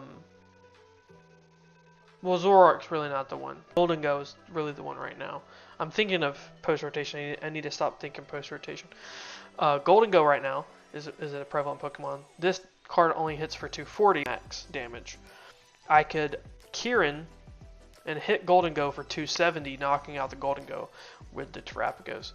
Or making Charizard hit for numbers that it originally wasn't going to hit for that turn. Right, so let's say against Gholdengo, they take one 2-prize knockout. Well, my Charizard's hitting for 240, right? I play Kieran, boom, now I'm hitting for 270, right? So Kieran can be kind of strong in a Pidgeot deck because Pidgeot can search for it and provide a switching option when necessary if I'm getting boss stalled out of it or retreat locked or stuff like that, right? Or it can be a power or an attack buff on certain Pokemon, right? So that's strong too. Let's see here. So right now, I mean, kind of talking to myself into Kieran here. I don't know. There's all these arts of Kieran.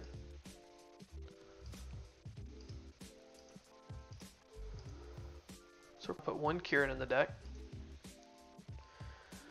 Okay. And then let's see here. So Jet Energy is another way that we can move, right? So we're going to put one Jet Energy in the deck. Oh, Gold Energy. I do.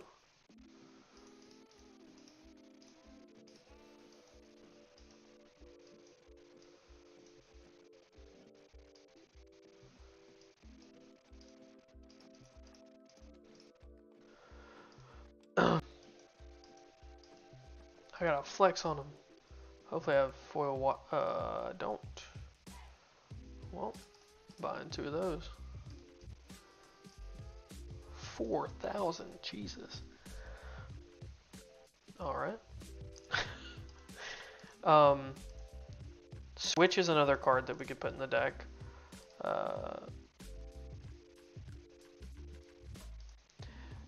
Air Balloon is another card we could put in the deck. Air Balloon is going to help us with just like normal boss stalling or mobility early. So let's say we have Fan Rotom in the active. We start Fan Rotom. But we want to attach energy to our Wellspring to attack for that turn. We can grab Air Balloon off the Noctowl, attached to the Fan Rotom, retreat, boom, we're attacking.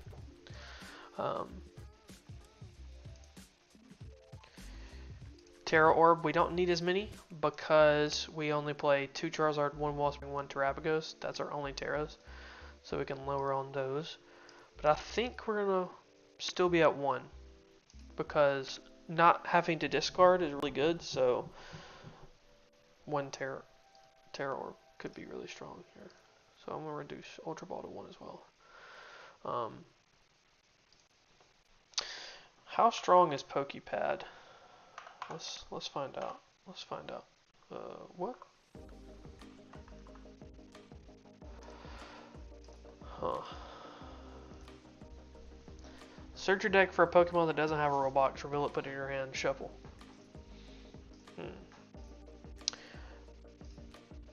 So that could find Noctowl. Could find Hoot Hoot. It could find Middle Evolution Pokemon. Pidgey, Fanrotom, Big Mander, Thick Mander. That's what it could find. Pidgeotto. It can't find Pidgeot, Trapagos, Wellspring, Charizard. While I'm here, we gotta fit the Fizz. And we gotta fit the pretty one. I mean, just look at that art, man.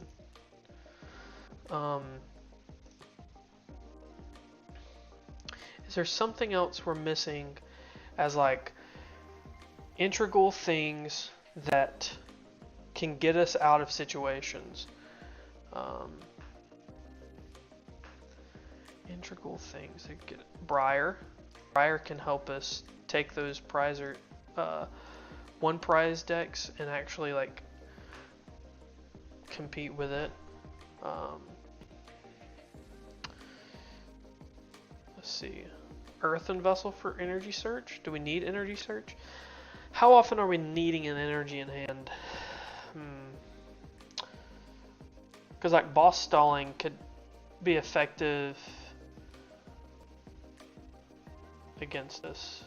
So like getting energy to retreat out of it could be helpful. Energy Switch. We don't really have a lot of energy ramp. Eerie to rip cards out of hand. Discard 2 items I find there. I can be strong. I can be strong against Golden Go. I could take 2 superiors out of their hand. Search it off of Pidgeot. Search Eerie off Pidgeot. Rip 2 cards out. And punch. Could be strong. Glass Trumpet. It's another way to ramp energy from the discard pile. But the issue with Glass Trumpet in this deck, from like past testing that I've done, is getting the energy in the discard pile isn't prevalent at the time that you would normally be using Glass Trumpet, because Wellspring shuffles the energy back into the deck, and then Charizard gets it from the deck and attaches it to the Pokemon. So like you really want it in the deck. Oh crap, I didn't mean to do this, but while I'm here, we'll go ahead and make it what we want it to be. There we go. With that being said, we really need a Super Rod here. Oh, not Super Potion. Wait, is this the one that? Yeah. So the Super Rod. We got Kieran to search to move out of issues. We could counter Catcher involved, but I feel like counter Catcher is really good whenever we play Dusknoir, because we can set them on the odd prizes while we're even, and take the. We can pop the Dusknoir. They'll be on odd, so they'll be on 3 while we're at 4. I can counter Catcher, bring something up, and then kill it.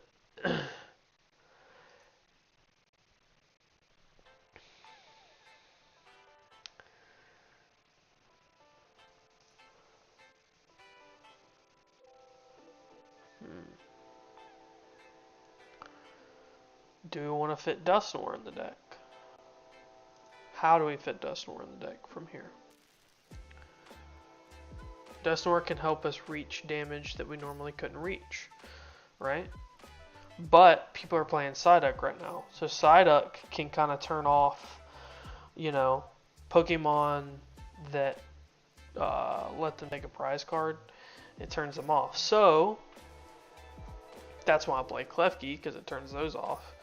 And then I can pop the Dusknoir and kill it. I generally feel like the only thing I realistically could cut down on from there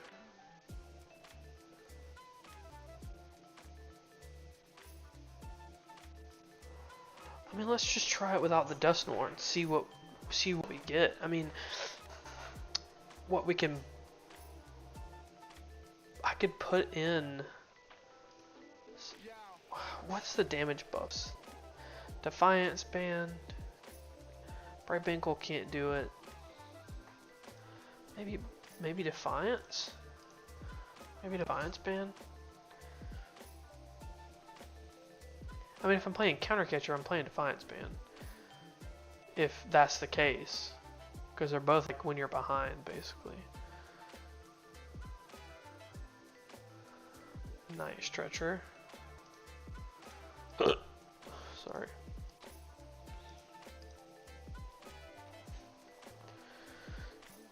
I could play a Pal Pad.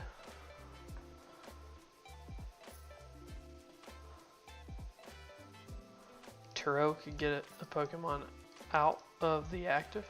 Or, yeah. It could get them out of the active. It could get us out of a ball stall. It could get us out of a lot of predicaments.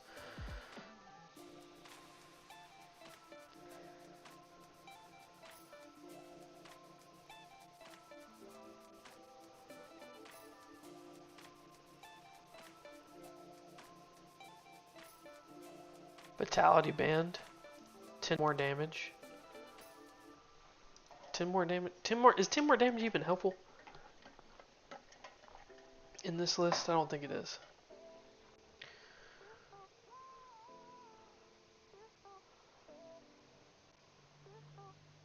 What is this? I've never seen this before.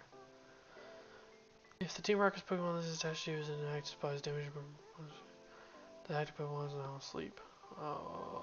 Okay.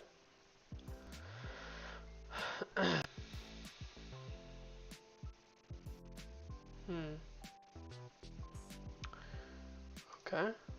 So currently, the cards we're not playing. Currently the cards we're not playing is Ditto. We're not playing. Not playing Ditto.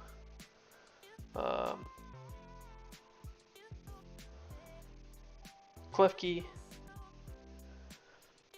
It's another card we're not playing. Oh, we're not playing the Dusknoir line. Okay. So realistically, we could cut Pokepad, Terra Orb, and Defiance Band to fit in.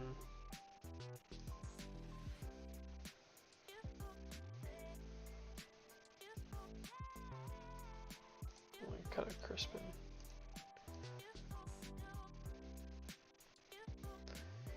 Let's see here.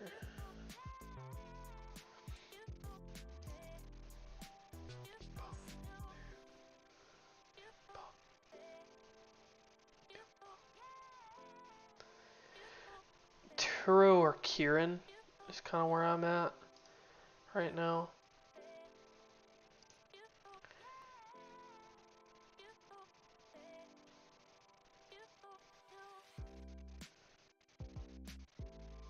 Because I could fit Dusknoir in at that point. Cut one Area 0. And we'll fit the Dusk line in. One of each.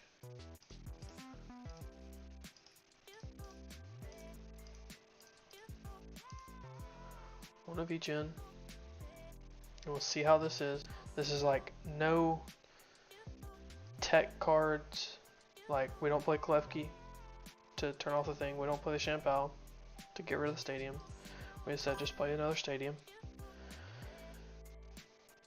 Oh, I reached 50? I reached 50 subs?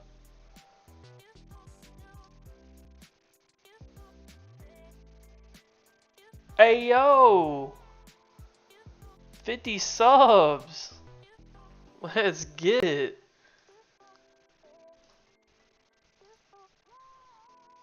Thank you guys so much. You're the best. I had no idea. I just been over here deck building.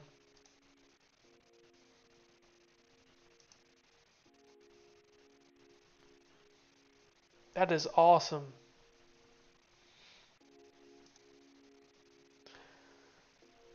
That's awesome. I appreciate it so much, guys. Like, y'all have no idea how much that means to me. I mean, even little milestones like that. I mean, again, I would do this for. I would do this in front of nobody. So, I mean, it means the world to me. That you guys would even choose to come watch me for half a second, let alone for an hour, 2 hours, whatever, however long you may be here throughout the stream, or if you're watching this as a VOD or whatever. I appreciate all of it, man. Okay, I'm liking this list. I'm liking that.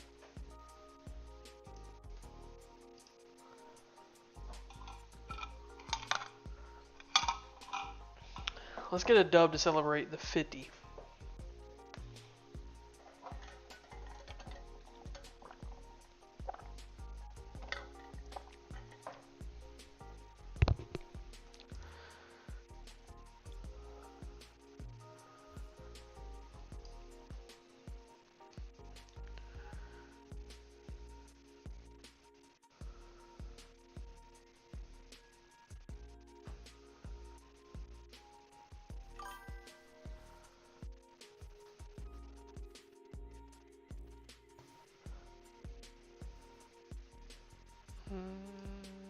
Wellspring active is probably what I want to start.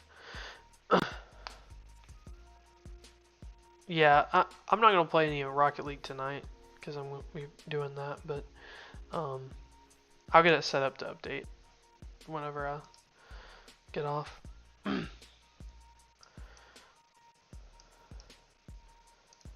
Even with this like not good start, it still is a pretty solid start.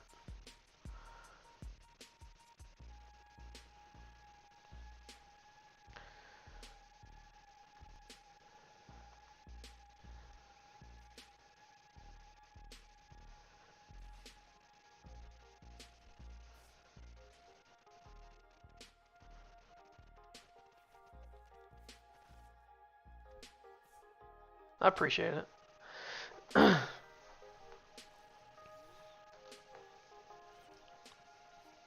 After this week, I'm probably gonna like just do just a Rocket League stream next week, or I may try to play some Fortnite and some Rocket League. I don't really know 100%, but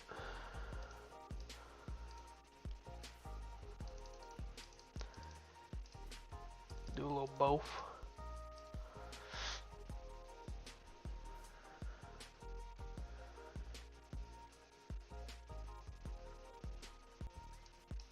Oh really? Thanks, JT. I mean, I'm gonna try to do that more, because first off, I mean, it helps me kind of like visualize what I'm trying to do with the deck first, and then kind of go from there. So I know if it's helping me, it's got to be helping other people kind of get the steps through of like, why am I building it that way? Why is this card in there? Why is that card in there? You know, really critique your own decks and kind of figure out why those decks are the way they are, and everything.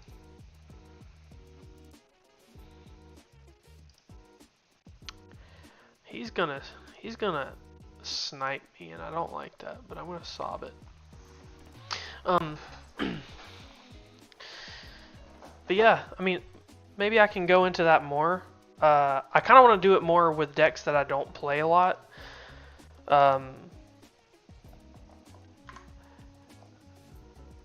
So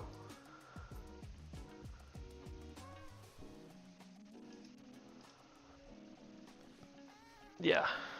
I like in Zoroark I kind of want to do it with because like why am I playing those cards in that deck?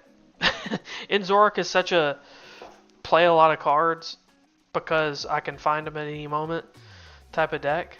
So I definitely want to try it out.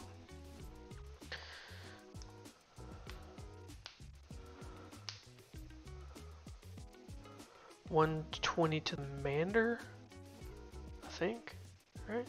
Probably kill the Mander. Yeah, that's what I thought. I'm gonna kill the Tarantula though.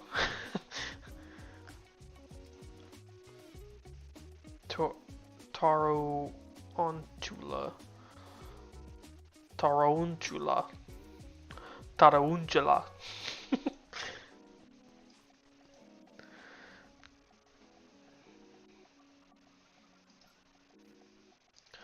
Crystal. Let's go. Okay.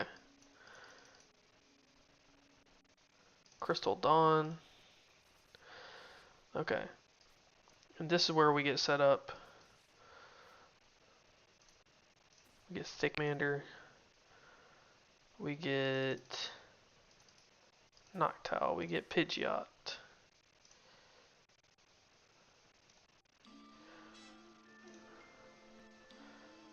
I think. I mean, I could grab Fez to draw. He took a knockout last turn, so why not? Why not draw cards? I think I'm gonna do that now before, just so maybe I draw Rare Candy. I play 4. I did not draw Rare Candy, but that's fine. I drew a Hoot Hoot. So this is gonna be Stadium Rare Candy. So we go Rare Candy, Stadium. So play the Stadium. It'll flex our board outwards. We'll Rare Candy and a Pidgeot. We'll put the Hoot Hoot on the bench. We'll Pidgeot for a Buddy Poffin. And this Buddy Poffin is gonna go grab Mander Duskull.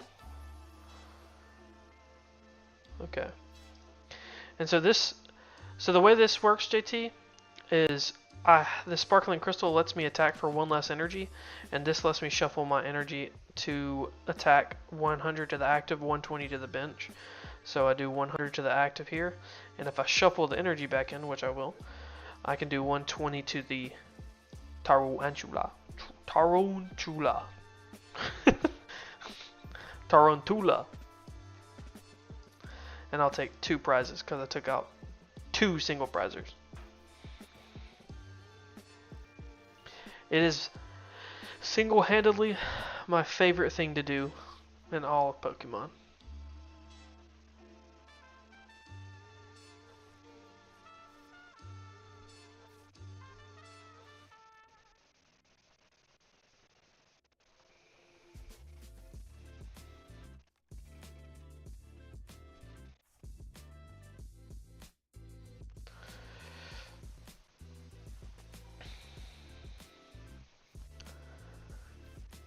And see what I'm going to do next turn is I'm going to... Yeah, so the Stadium gives me 8 because I control a Terra Pokemon.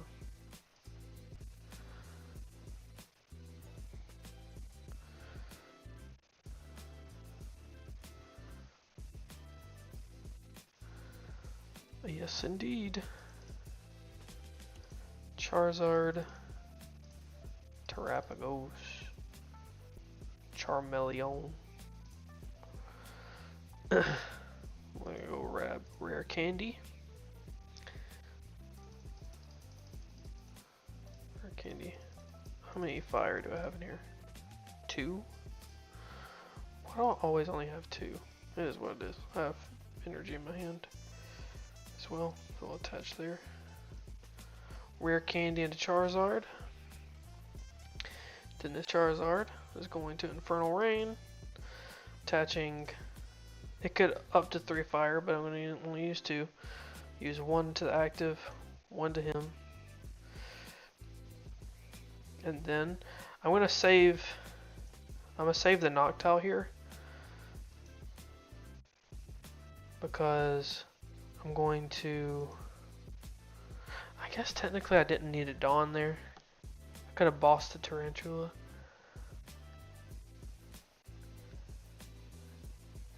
But in that case I'm just gonna kill the Mimikyu. Yeah, we'll kill the Mimikyu. Ooh, I could have popped the Dusclops and killed the other. That's why you gotta think about these things. The Dusclops is gonna give them a prize card, but put 5 damage counters on the Tarantula and kill it. I could be at 1 prize right now if I did that, but it is what it is. I got Pidgeot set up. I can find anything in the deck at any moment. Charizard's gonna kill this next turn. Boss. This guy. He's weak to dark. So Charizard kills him. Unless this kills the Charizard next turn. And then if that happens, I'm just sad. Nah, but then the plan is to Terrapagos. Pop Dusknoir. Crispin. Did I Crispin earlier? I did not Crispin earlier. Okay. So I can Crispin to this, kill 2 things, win the game.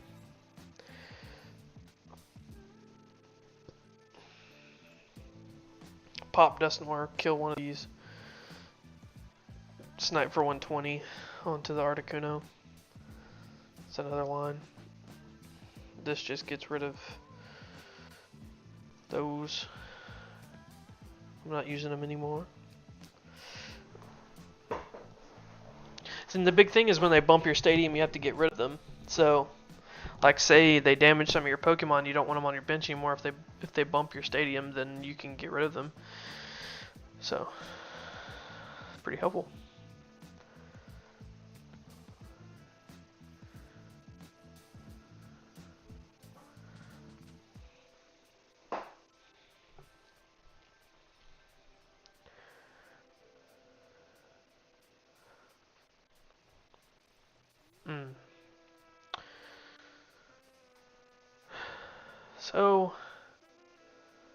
So he's cooked.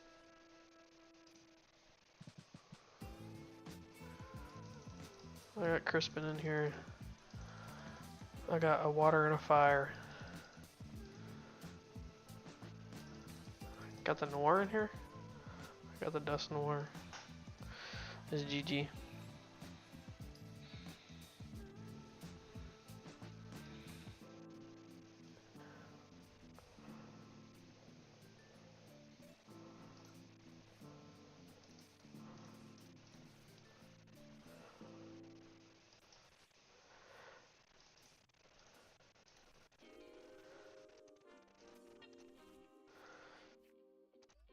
Ramp there with the Crispin. Attach the Fire Energy. Pop the Dusknoir. Killing this guy. I'm gonna snipe this Articuno. You know what? I'm gonna kill the Tarantula. Tarantula. We both gotta take a prize card, but it's not letting me do that because he has to take a prize card. He's gonna slow roll me.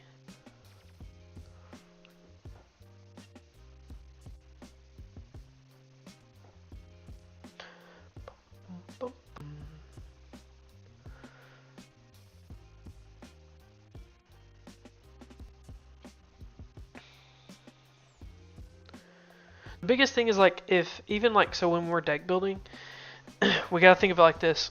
Sometimes it's good to start from scratch so you know why you're playing those cards, even if you wind up getting back to what you was playing in the first place.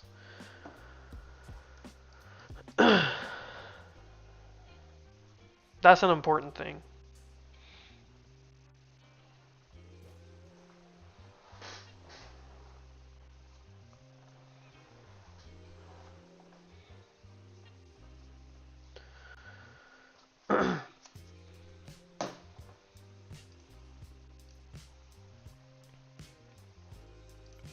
He's being sweet and let me knock it out. Let me knock out 2 of them.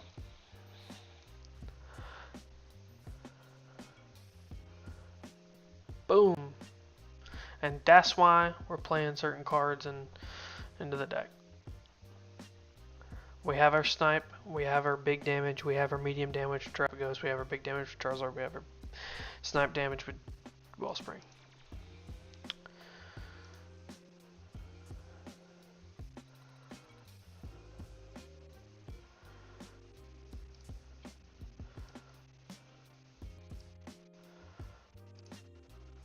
Okay, let's see here.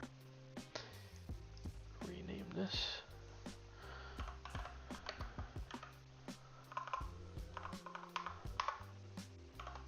Terrazard.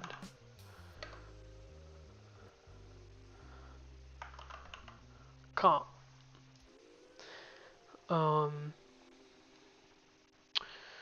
Okay. So are our tech cards gonna be helpful into the meta that I'm going to play against, right? So that's something that I gotta think about, right? What am I expecting to play against? So my shop meta is very meta focused store, so they're probably gonna be playing stuff like Golden Go, in Zoroark, maybe Gardevoir. I may see a Gardevoir, who knows? We may see Festival Lead there. What's something? I mean, what else is like super meta? Dragapult. We could see a Dragapult there, right? We could see another Terrazard here, like a mirror match. Trying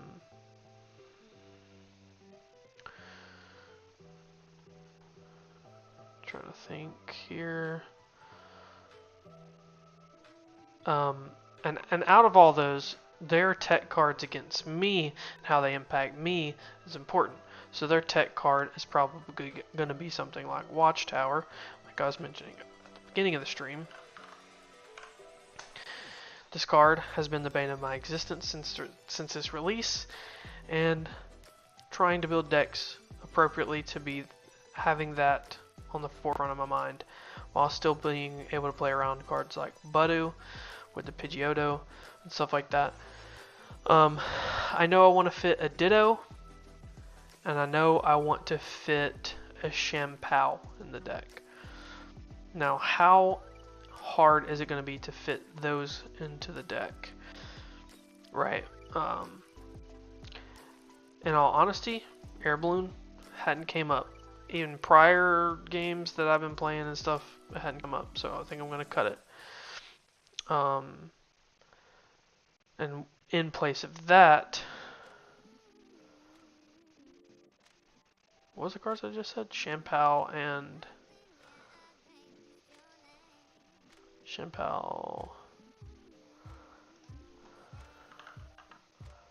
Oh, not in trainers.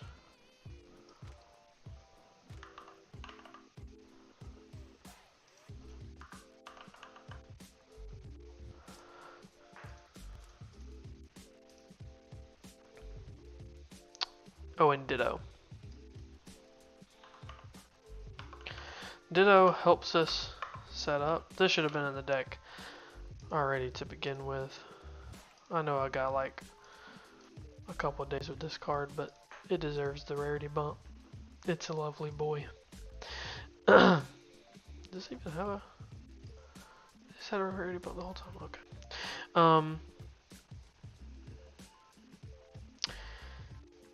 Yeah, so what do we cut for that?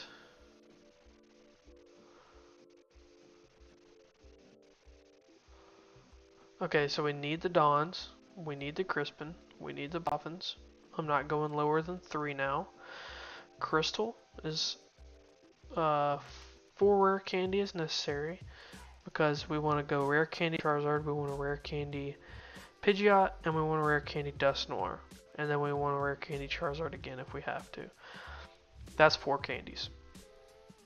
Well, we still can have the slow evolutions as well. We can slow Evo into Charmeleon or Dusknoir or Pidgeotto.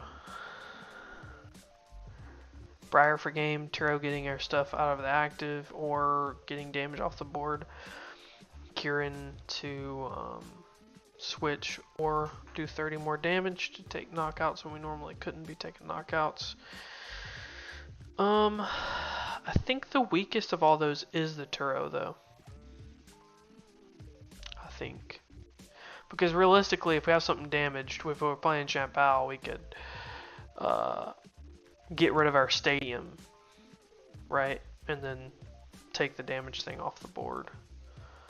So.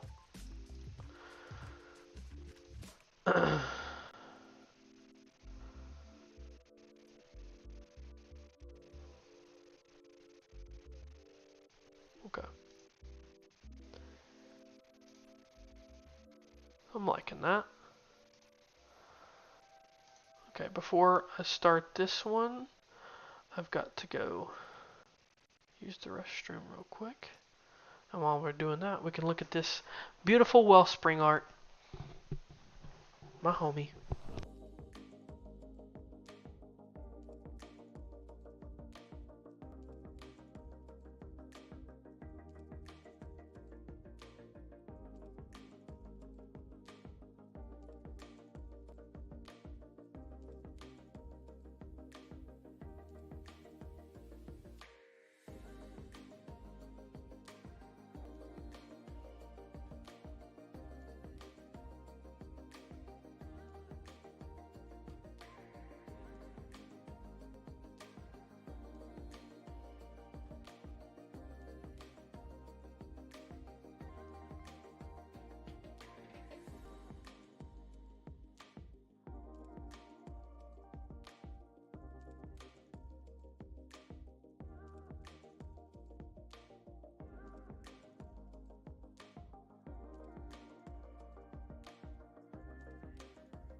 I am back.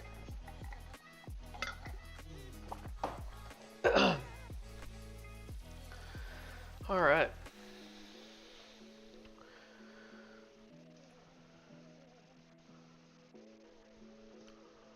Okay.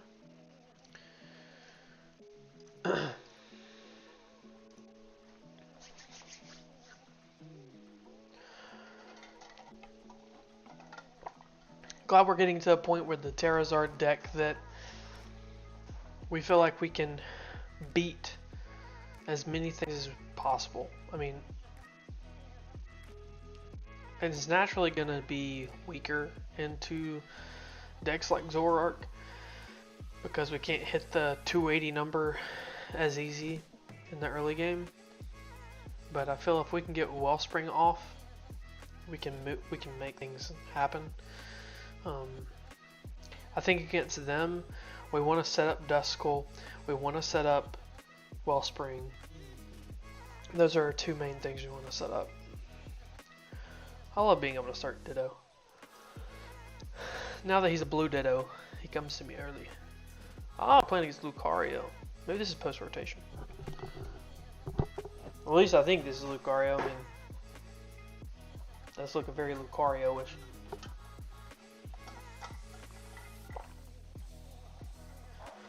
Lucario hell.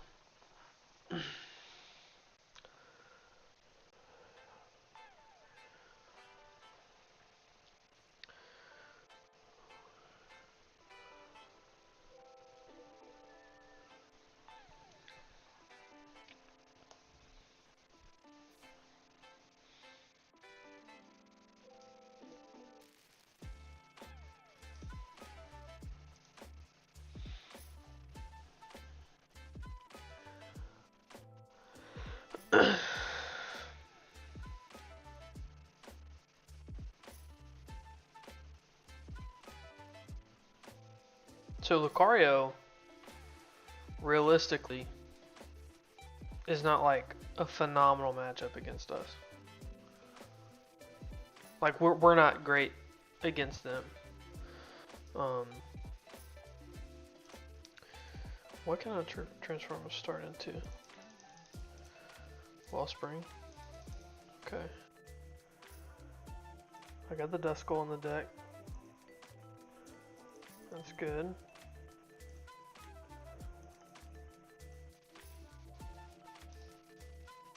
Okay, prize to Noctowl.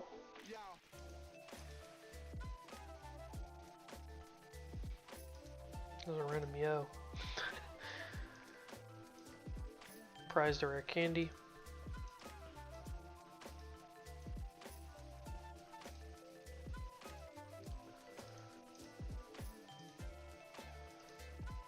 Okay, that's the cards I know.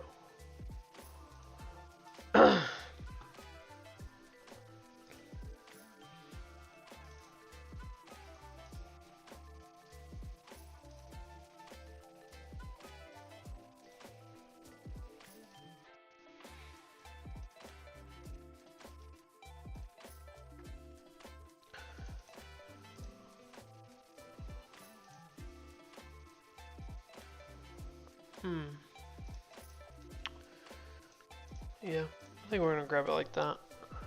I'm just scared they're gonna boss, attach an energy, kill the Hoot, because that can kind of stun us right there. But in all honesty, it's a solid start. It's a really solid start against Lucario, because they don't even have Riolu set up yet, so.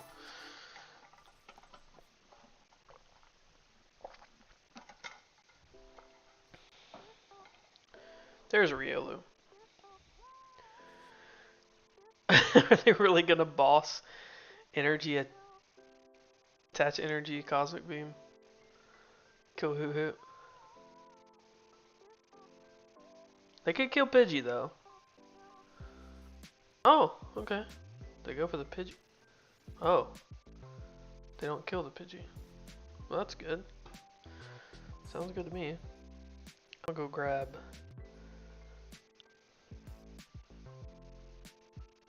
Dawn Crystal? Yeah.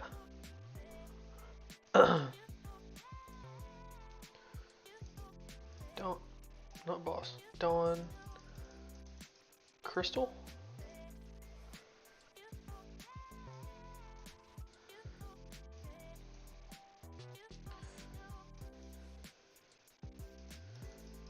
Grab Odo, Noctowl, Hoot.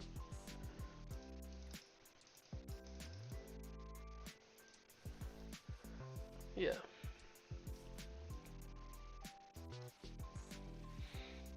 And then with this, I can go Area 0, and then go grab Buddy Poffin. Oh wait, I prized double Mander. Ooh. Double 70 HP Mander got prized? Oh, how did I miss that? So we're gonna just go ahead and throw 80 HP Mander down here.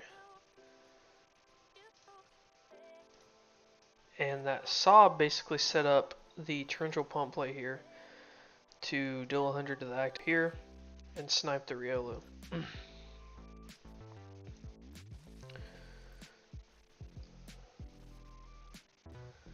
Take 2 prizes.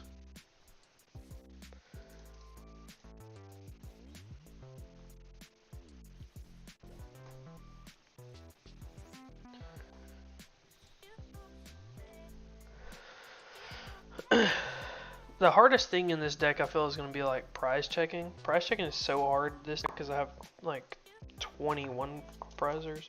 Not 1 prizers, 21 one-ups in the deck. It's just naturally going to be hard to prize search.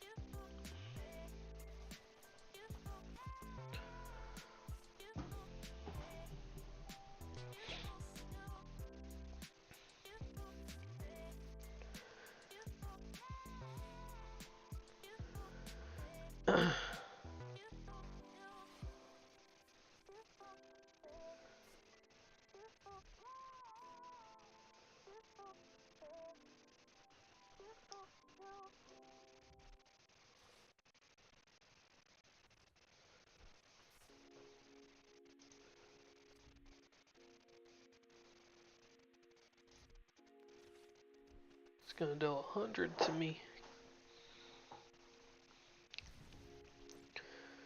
Okay. I don't care about that damage at all. Not in the slightest. All I need to do is rare candy into Charizard.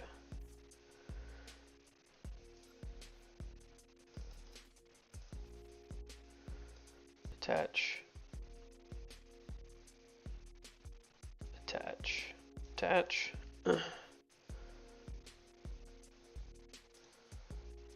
Pidgeot. For boss.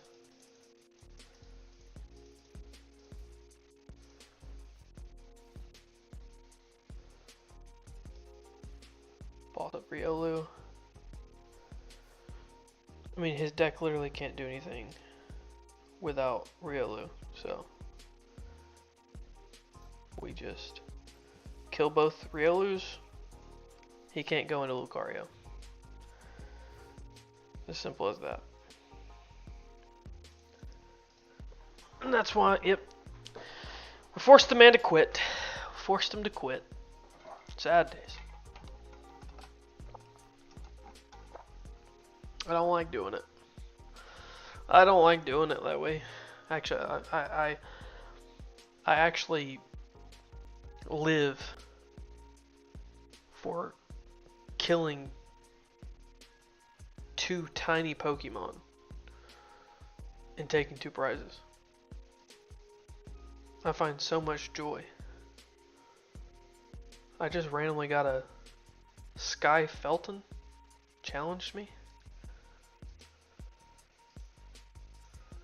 Is that who I was playing against? I have to go back in the VOD. You know what? What's up, Sky Chow? What's up, Sky Felton? You want some sauce? You want the heat, bro? I'll give it again, bro. I think I just got... I think I just got pressed.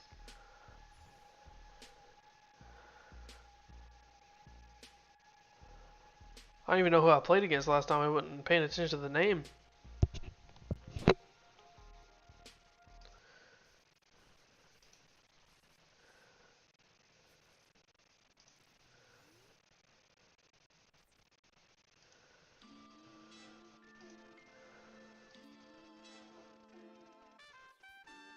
Ditto.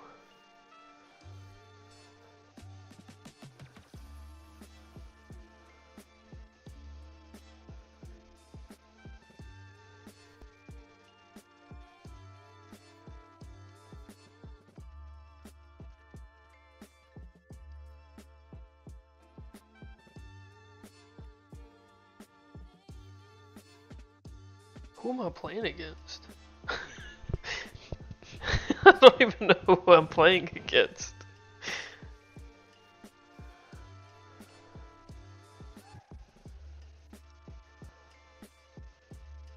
Okay, so this is post-rotation because they're using that Dunsparce.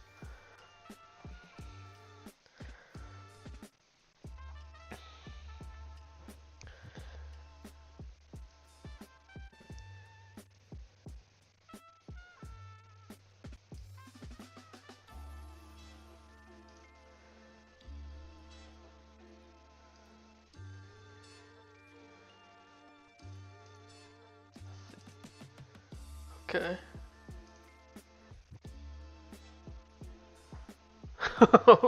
Okay. This threw me all the way off. I wasn't expecting to get rolled up on. Someone rolling up on me? Yeah, we both got the beautiful fan call. Fan Rotom.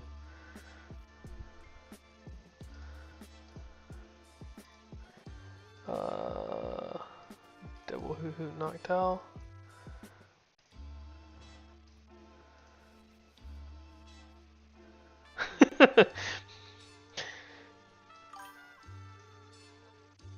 Whoever this is literally just like pressed me for no reason and is absolutely diabolical with it.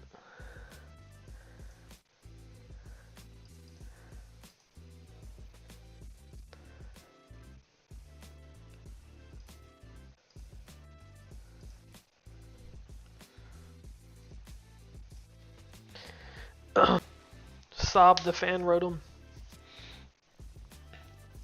I mean, if this is Alakazam, I mean, I didn't even pay attention to their hand that they had earlier.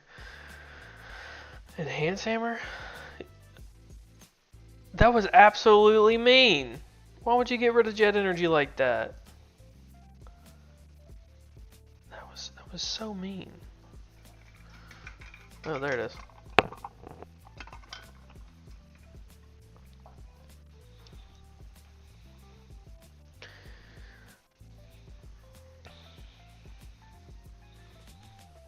Yeah, I'm gonna be mean to them.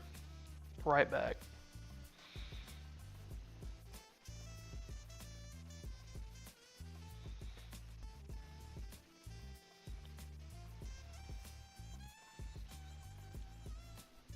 Sky Felton?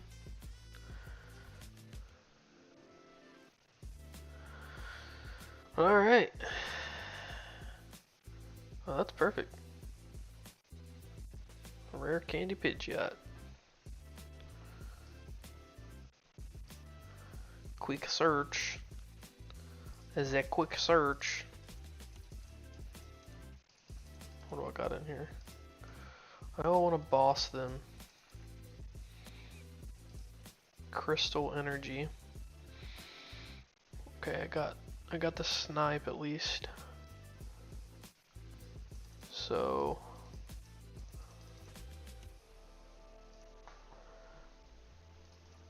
all I need is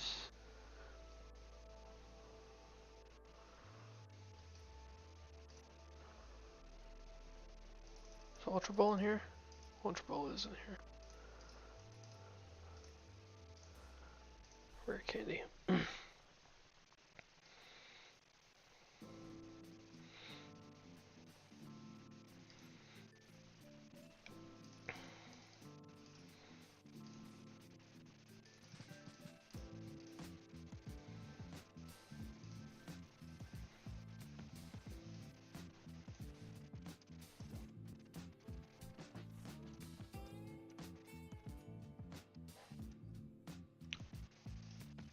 We're gonna play this really slow. We're just gonna get rid of both the Abras.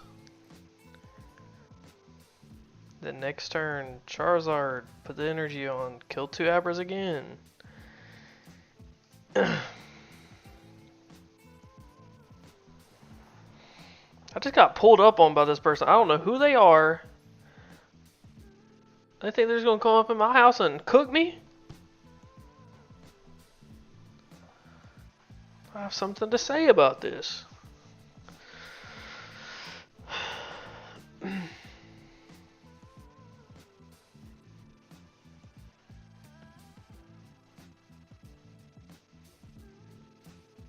They're gonna kill my Hooter. No, they killed my Hooter. How disrespectful.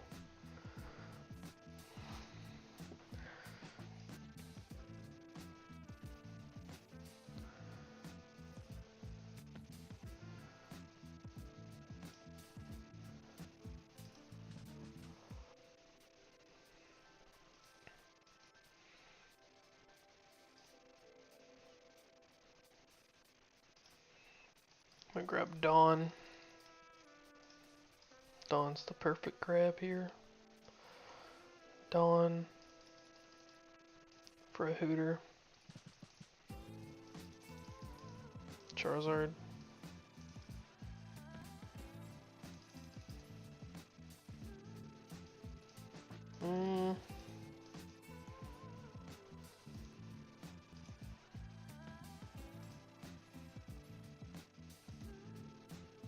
Noctowl, I guess.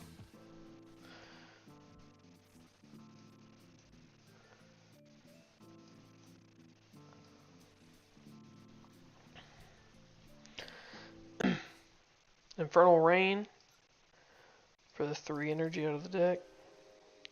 1 to the active, 2 to the Zard. Torrential Pump, shuffle energy back, snipe, bang. And hopefully they Dunsparce this Dunsparce away, and they can just call it a night. Just call it a night with that. There's my Duskull and Dusknoir. Duskull, Dusclops, Dusknoir.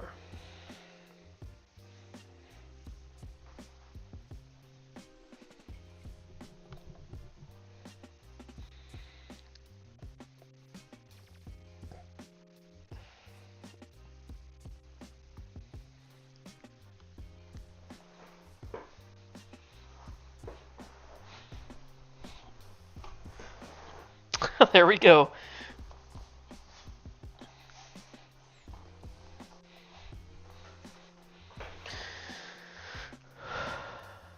Bro, why'd you pull up on me like that, Scott Felton? Come on, Felton. Like, bro, I respect your choice in Fan Rotom. But, like, come on, man.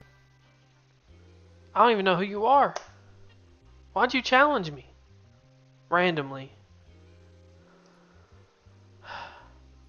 Happens to the best of us, brother. Felton. Felton, bro. No. No, bro. No, Felton. I'm sorry, bro. I'm sorry, bro.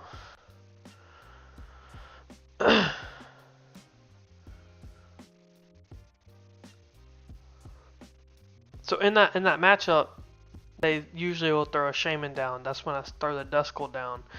Set up the Dusknoir play, pop the Shaman, do the snipe. That's 3 prizes.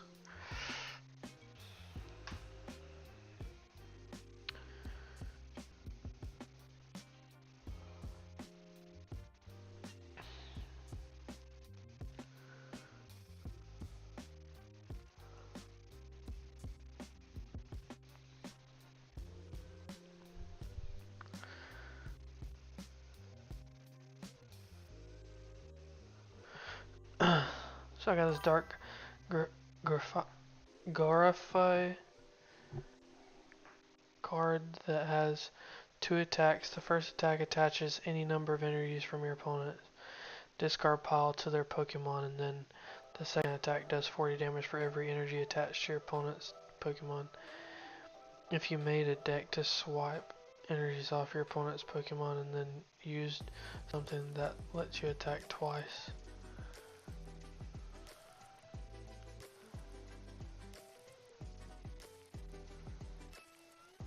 I mean, yeah. Doesn't sound exuberantly strong in the grand scheme of things. The thing about Pokemon that is very important and pivotal to getting better. Attach energies attack again to take out their Mon, and next turn reattach and repeat. Couldn't that be good?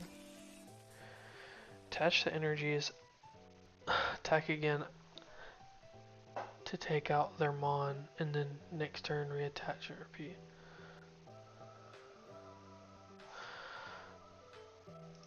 Alright, this is what we'll do. We'll look up that card.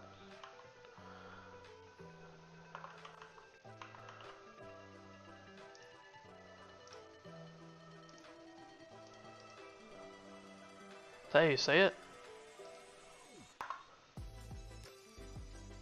Grafai?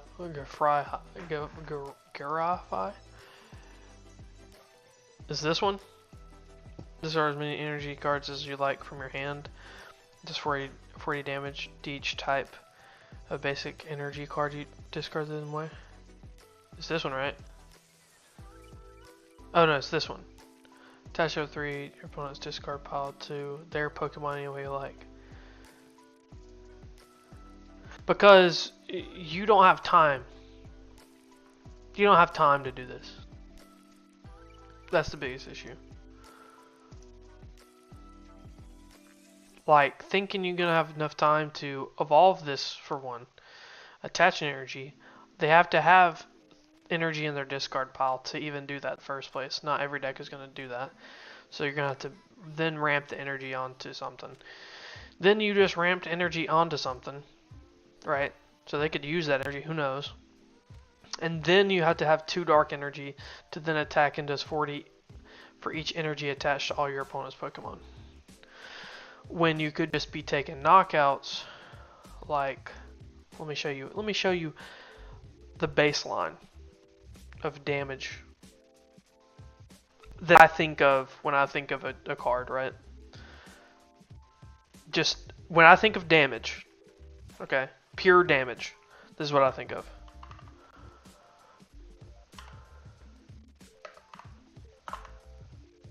I think of this bad boy right here. 240 base HP, basic Pokemon, 2 Prizer, right? It has a 1 energy attack that you can use as Burst Roar, discard your hand, and draw 6 cards. So that's already going to filter through your deck.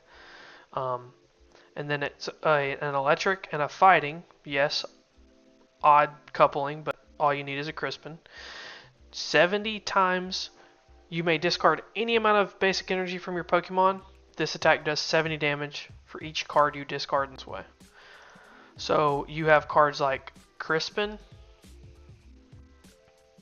To power that up, search your deck for 2 basic energy cards with different attach 1, put the other in your hand, then you can just attach it and go. Then you also have, what's it called? Glass Trumpet. If you have a Terra in play, you can attach 2 energy. You can choose up to 2 of your benched colorless Pokemon and attach a basic energy from your discard pile to them. So that's 2 energy into play. Then you have, wow, what's his name?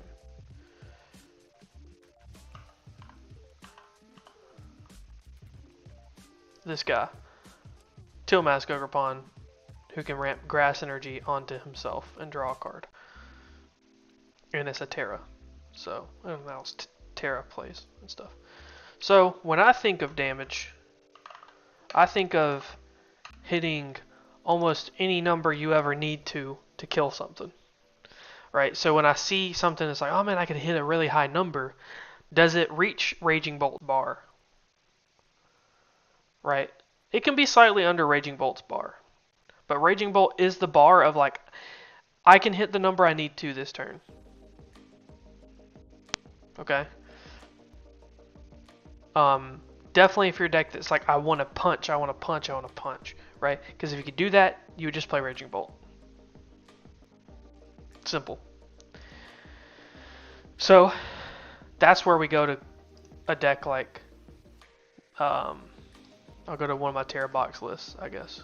We'll go to it. So this Terra box list specifically, right?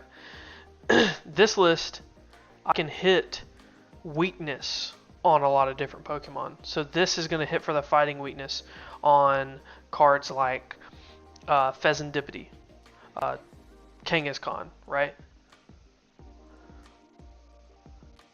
Yes. So that's the reason why people do Raging Bolt, Knockdown, Hoot, because you got the Tilmas to ramp the Knockdown Hoot can work because you have the Terra.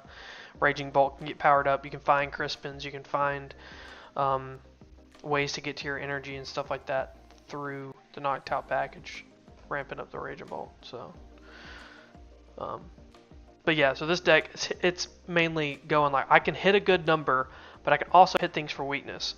So this Koraidon can hit things for fighting weakness. I have Grass that can hit for grass weakness, right? I have Mew who can copy attacks, draw cards. Lili's Fairy can hit for psychic weakness, and on top of it, it's Fairy's own ability. It lets it hit dragons for fairy weakness as well, so you can hit dragons for weakness. Then you have Wellspring who can do the snipe damage, right, on the baby Pokemon. You have Terapagos who's just a base all-around good attacker who can do max 240 damage, right, which is knocking out like cards like Raging Bolt, Fez and stuff like that. All of these alternative attackers are fueled by the Tilmask, Energy Switch, Crispin every turn, Sparkling Crystal, a Sparkling Crystal and just an energy for turn can power them up. It's a lot of different energies to manage. That's the complicated part of the deck, and it's not just super simple. So yeah. So you want to get set up fast and hit hard with decks like that. Yeah, you can't be wasting a turn attaching an energy, attacking, and putting that energy onto a Pokemon. It's like that's not really going to help the game plan. And then they have a whole turn to go, I'm going to knock out that thing, knock out something else or something. You know, there's so many things you can think about. You can't just think about one singular thing. You know, you got to think about Dusknoir, you know, Monkey Dory, Budu locking you out of playing items. Like, there's so much you have to think about in the game right now. Thinking you can just evolve and then start like slow rolling your opponent by putting in energy on your Pokemon, attaching again. Like, if you think Pokemon's gonna live to attach to, you really gotta be a Budu deck or something, you know.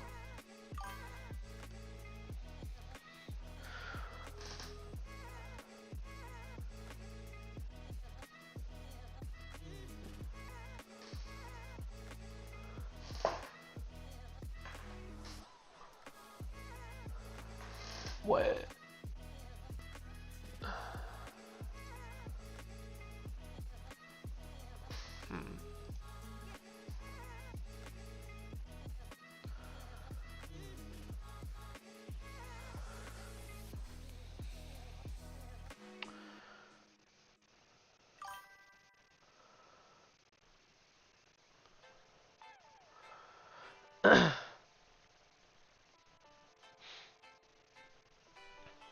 Yeah. So just like knowing the meta basically helps you understand what bars you have to clear in order to be a good deck or a competent deck, right? So you can play single prize decks. Those exist, right? There's decks like Alakazam. There's decks like let me just show you the Pokemon I'm talking about. Oh, here it is. Not that Alakazam. This Alakazam. This card right here. 1 energy. Place 2 damage counters on your opponent's active Pokemon for each card in your hand. Right? When it evolves, one second. When it evolves, you draw 3 cards. When this one evolves, you draw 2 cards. When this one is the base, right? So you just evolve up, and you're drawing cards along the way. You're getting a big hand, and you're just dealing a bunch of damage. You pair that with the Dunsparce, right? Runaway draw, shuffle it into the deck, draw 3 cards. Draw 3 cards, then shuffle into the deck. Whenever you do those things, you kind of set up a board where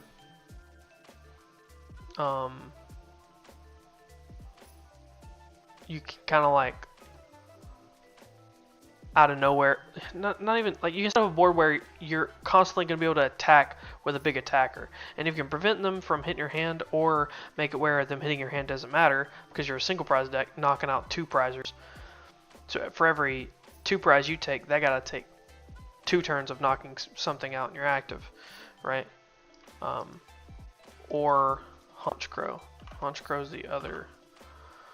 If I could spell. This guy. This one has Rocket Feathers. You may discard any number of supporters that have Team Rocket in their name from your hand, and this attack does 60 damage for each card you discarded in this way. This is another one of those things. So this pairs really well with all the Team Rocket stuff, but you get all the Team Rocket usefulness of your deck, because Team Rocket cards get better if you just have all Team Rockets on board. So this has like technically like an infinite damage cap, because you could have like 5. So if you have 5 Team Rockets supporters and you discard those 5, 300 damage. You know what I mean? So 6, or wait, no, 5 times 6. That's 300 damage. Then it goes 360.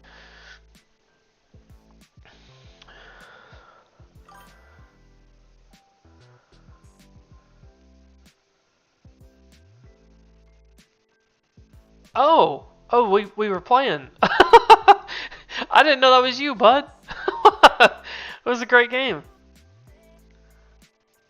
Yeah. What's up, Felton? I was like, man, someone just dropped in here playing. I'm like, whoa, what's going on?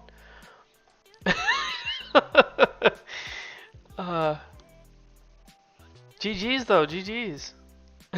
I thought I was playing against somebody and they got irritated, like, because just after that I'd beat somebody. I thought I was playing against somebody that got irritated that I beat him. I was like, oh no. I'm sorry.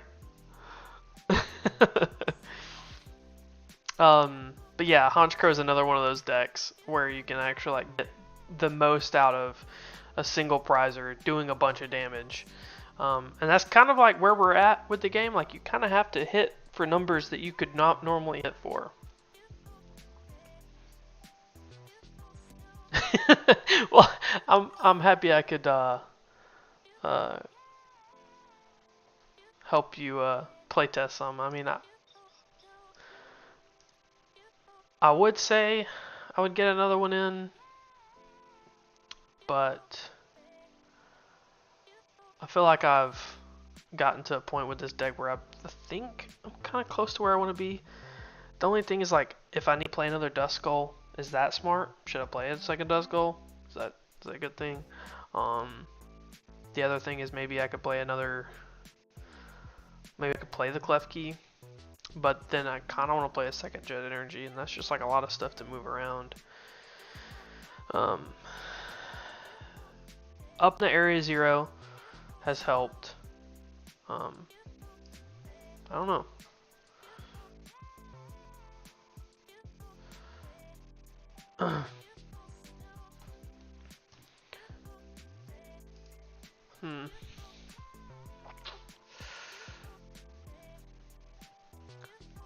So I like having the slow evos, because the stage 1s, because they help me slow evo up into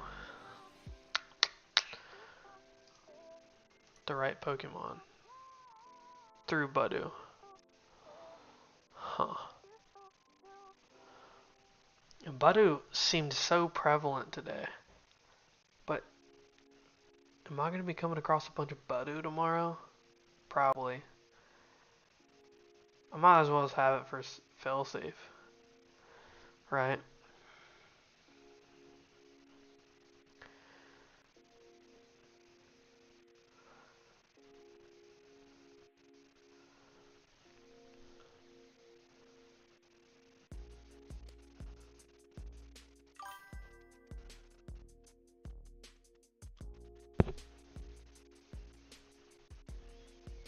Yeah, Mist Energy is gonna be on an uptick for sure.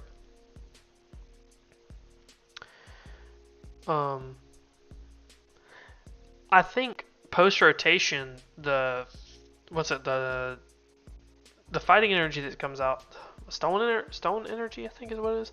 It's basically a mist energy for fighting Pokemon. That's going to be an issue for Alakazam, because I think Cynthia's Garchomp and Lucario both may play like 2, 3, 4 somewhere in there of it. So does Hammer stay in? Does Hammer rotate?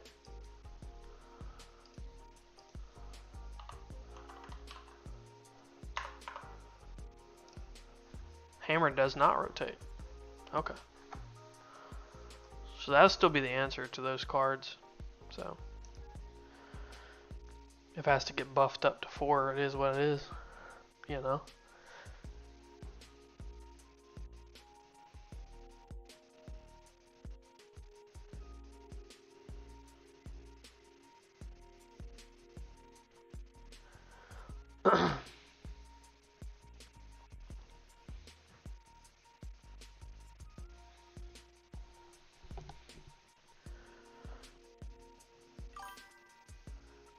Which it's going to be common, and people are going to be playing Lucario, probably more than Chomp, but Chomp's still going to have its day in the sun for sure. But Chomp's weak to grass, and people are going to start picking up on grass more, I feel, post rotation. So it's just kind of like, I wish it wasn't weak to grass. It's a weird thing where I wish it was actually weak to Psychic the one time. But I mean, getting to 400 HP with the Chomp is strong. It's strong. I mean, honestly, I think we're at a good point with this deck for real. For sure.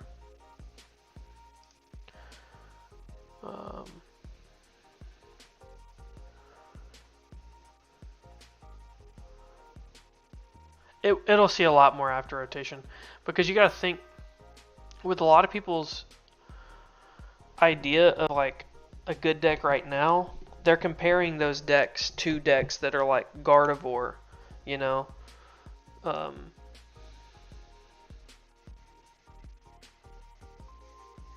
We get to see it go against like Gardevoir, and I mean, that's like, play against Gardevoir to test your deck. If you can like compete against Gardevoir, you have a chance. Unless your deck is just bad into Polt and Golden Go right now, right? Like, we gotta think of like Golden Go can straight up knock out anything it feels like it needs to, you know.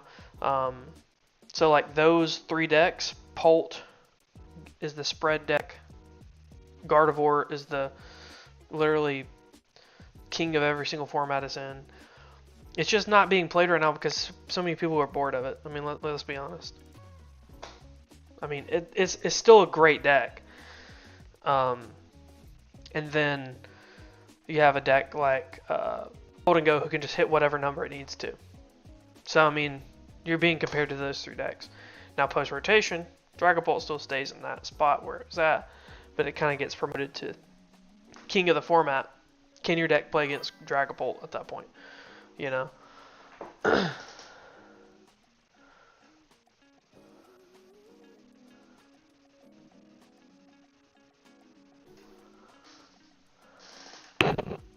Why am I not able to see?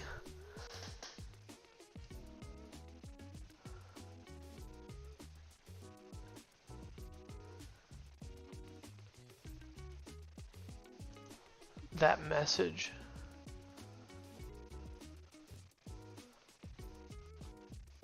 I think that was JT saying that, was it Clovis Winter? Yeah, you can still come get that card for me tomorrow.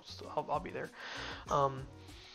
But yeah, so after rotation, it becomes Dragapult as like the main deck, and then other decks that kind of come in as like Lucario kind of comes in as like, hey, I'm going to punch for hard, like numbers, a number that is strong, solid, efficient attacker.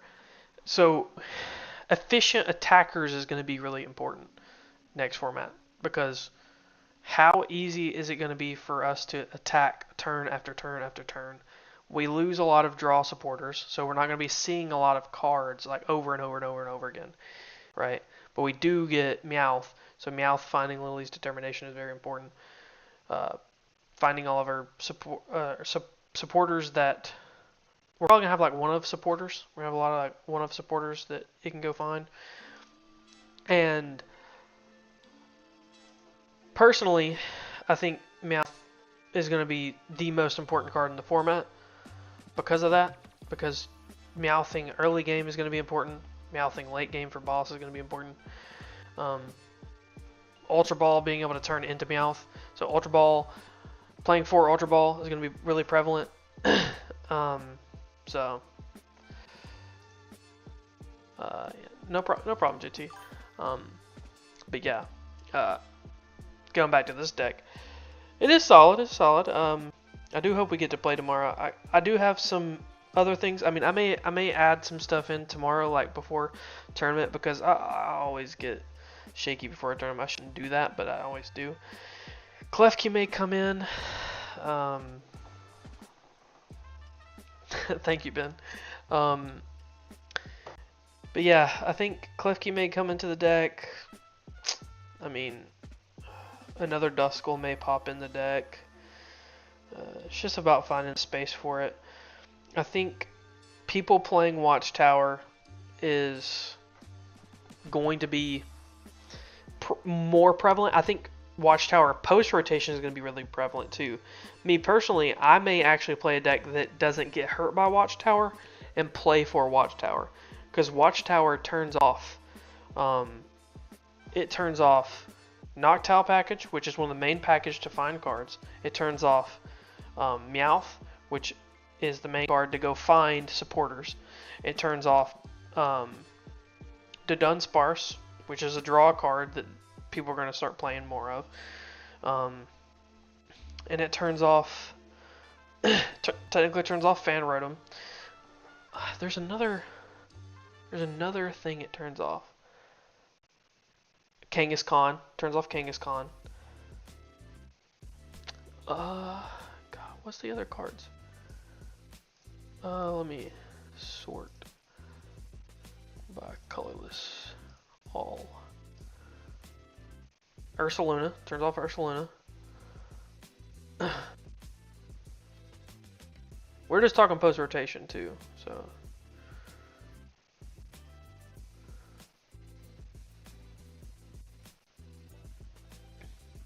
Turns off Kangaskhan. Not the right Meowth, but it'll still turn off Meowth. And whenever the new Patrat comes out that locks off, turns off Munkidori and stuff, that's gonna get beat by the stadium as well.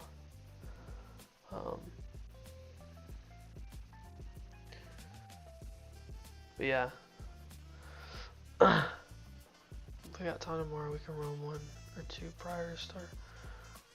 Test against Dragon Bolt, and I think I'm set. Alright, good night, homie. See you tomorrow. Thanks for the game. I appreciate it. Y'all, that's carrot cake mini donuts? Carrot cake mini donuts? What? Those things sound amazing. I love carrot cake. They called me that in high school.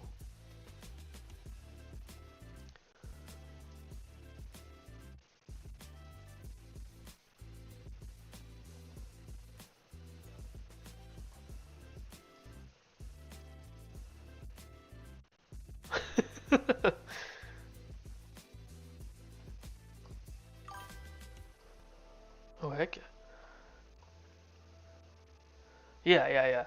Of course. It's because I had red hair and cake.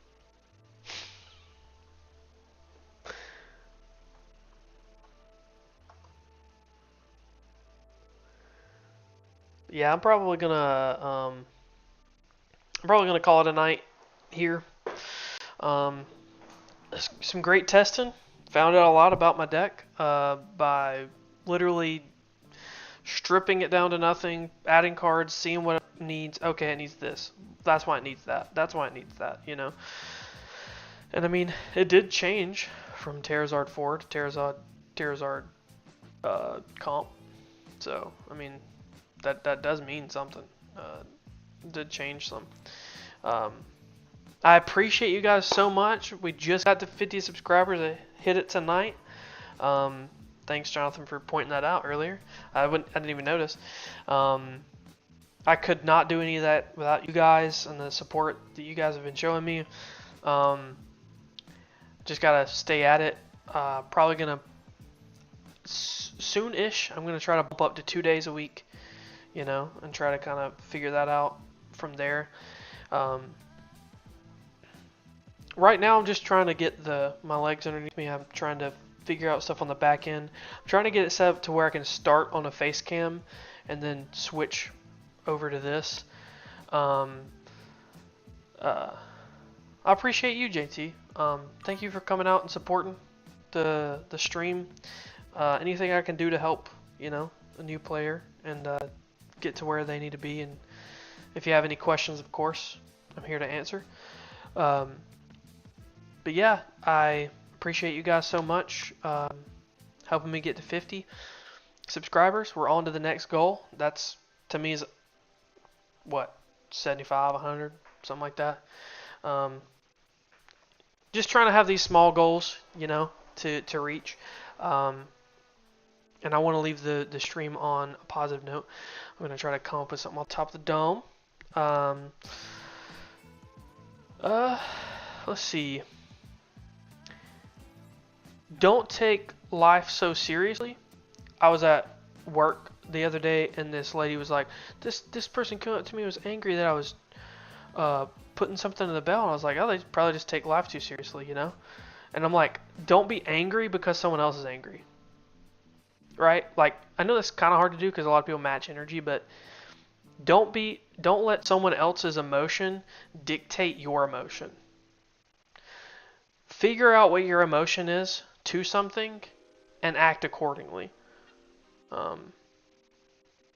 That is something that will help you get through hard times, get through bad days, help you get through even like maybe even a depressive episode where you're feeling like, oh man, the world's falling apart. Like, really understand your emotion, why you're feeling that way, and don't let that thing in the moment dictate your future, your next step in life, your next step for the day even. Your emotions are important to understand. Don't act on them though. They happen, let them come, feel them, know why they're there, and then act.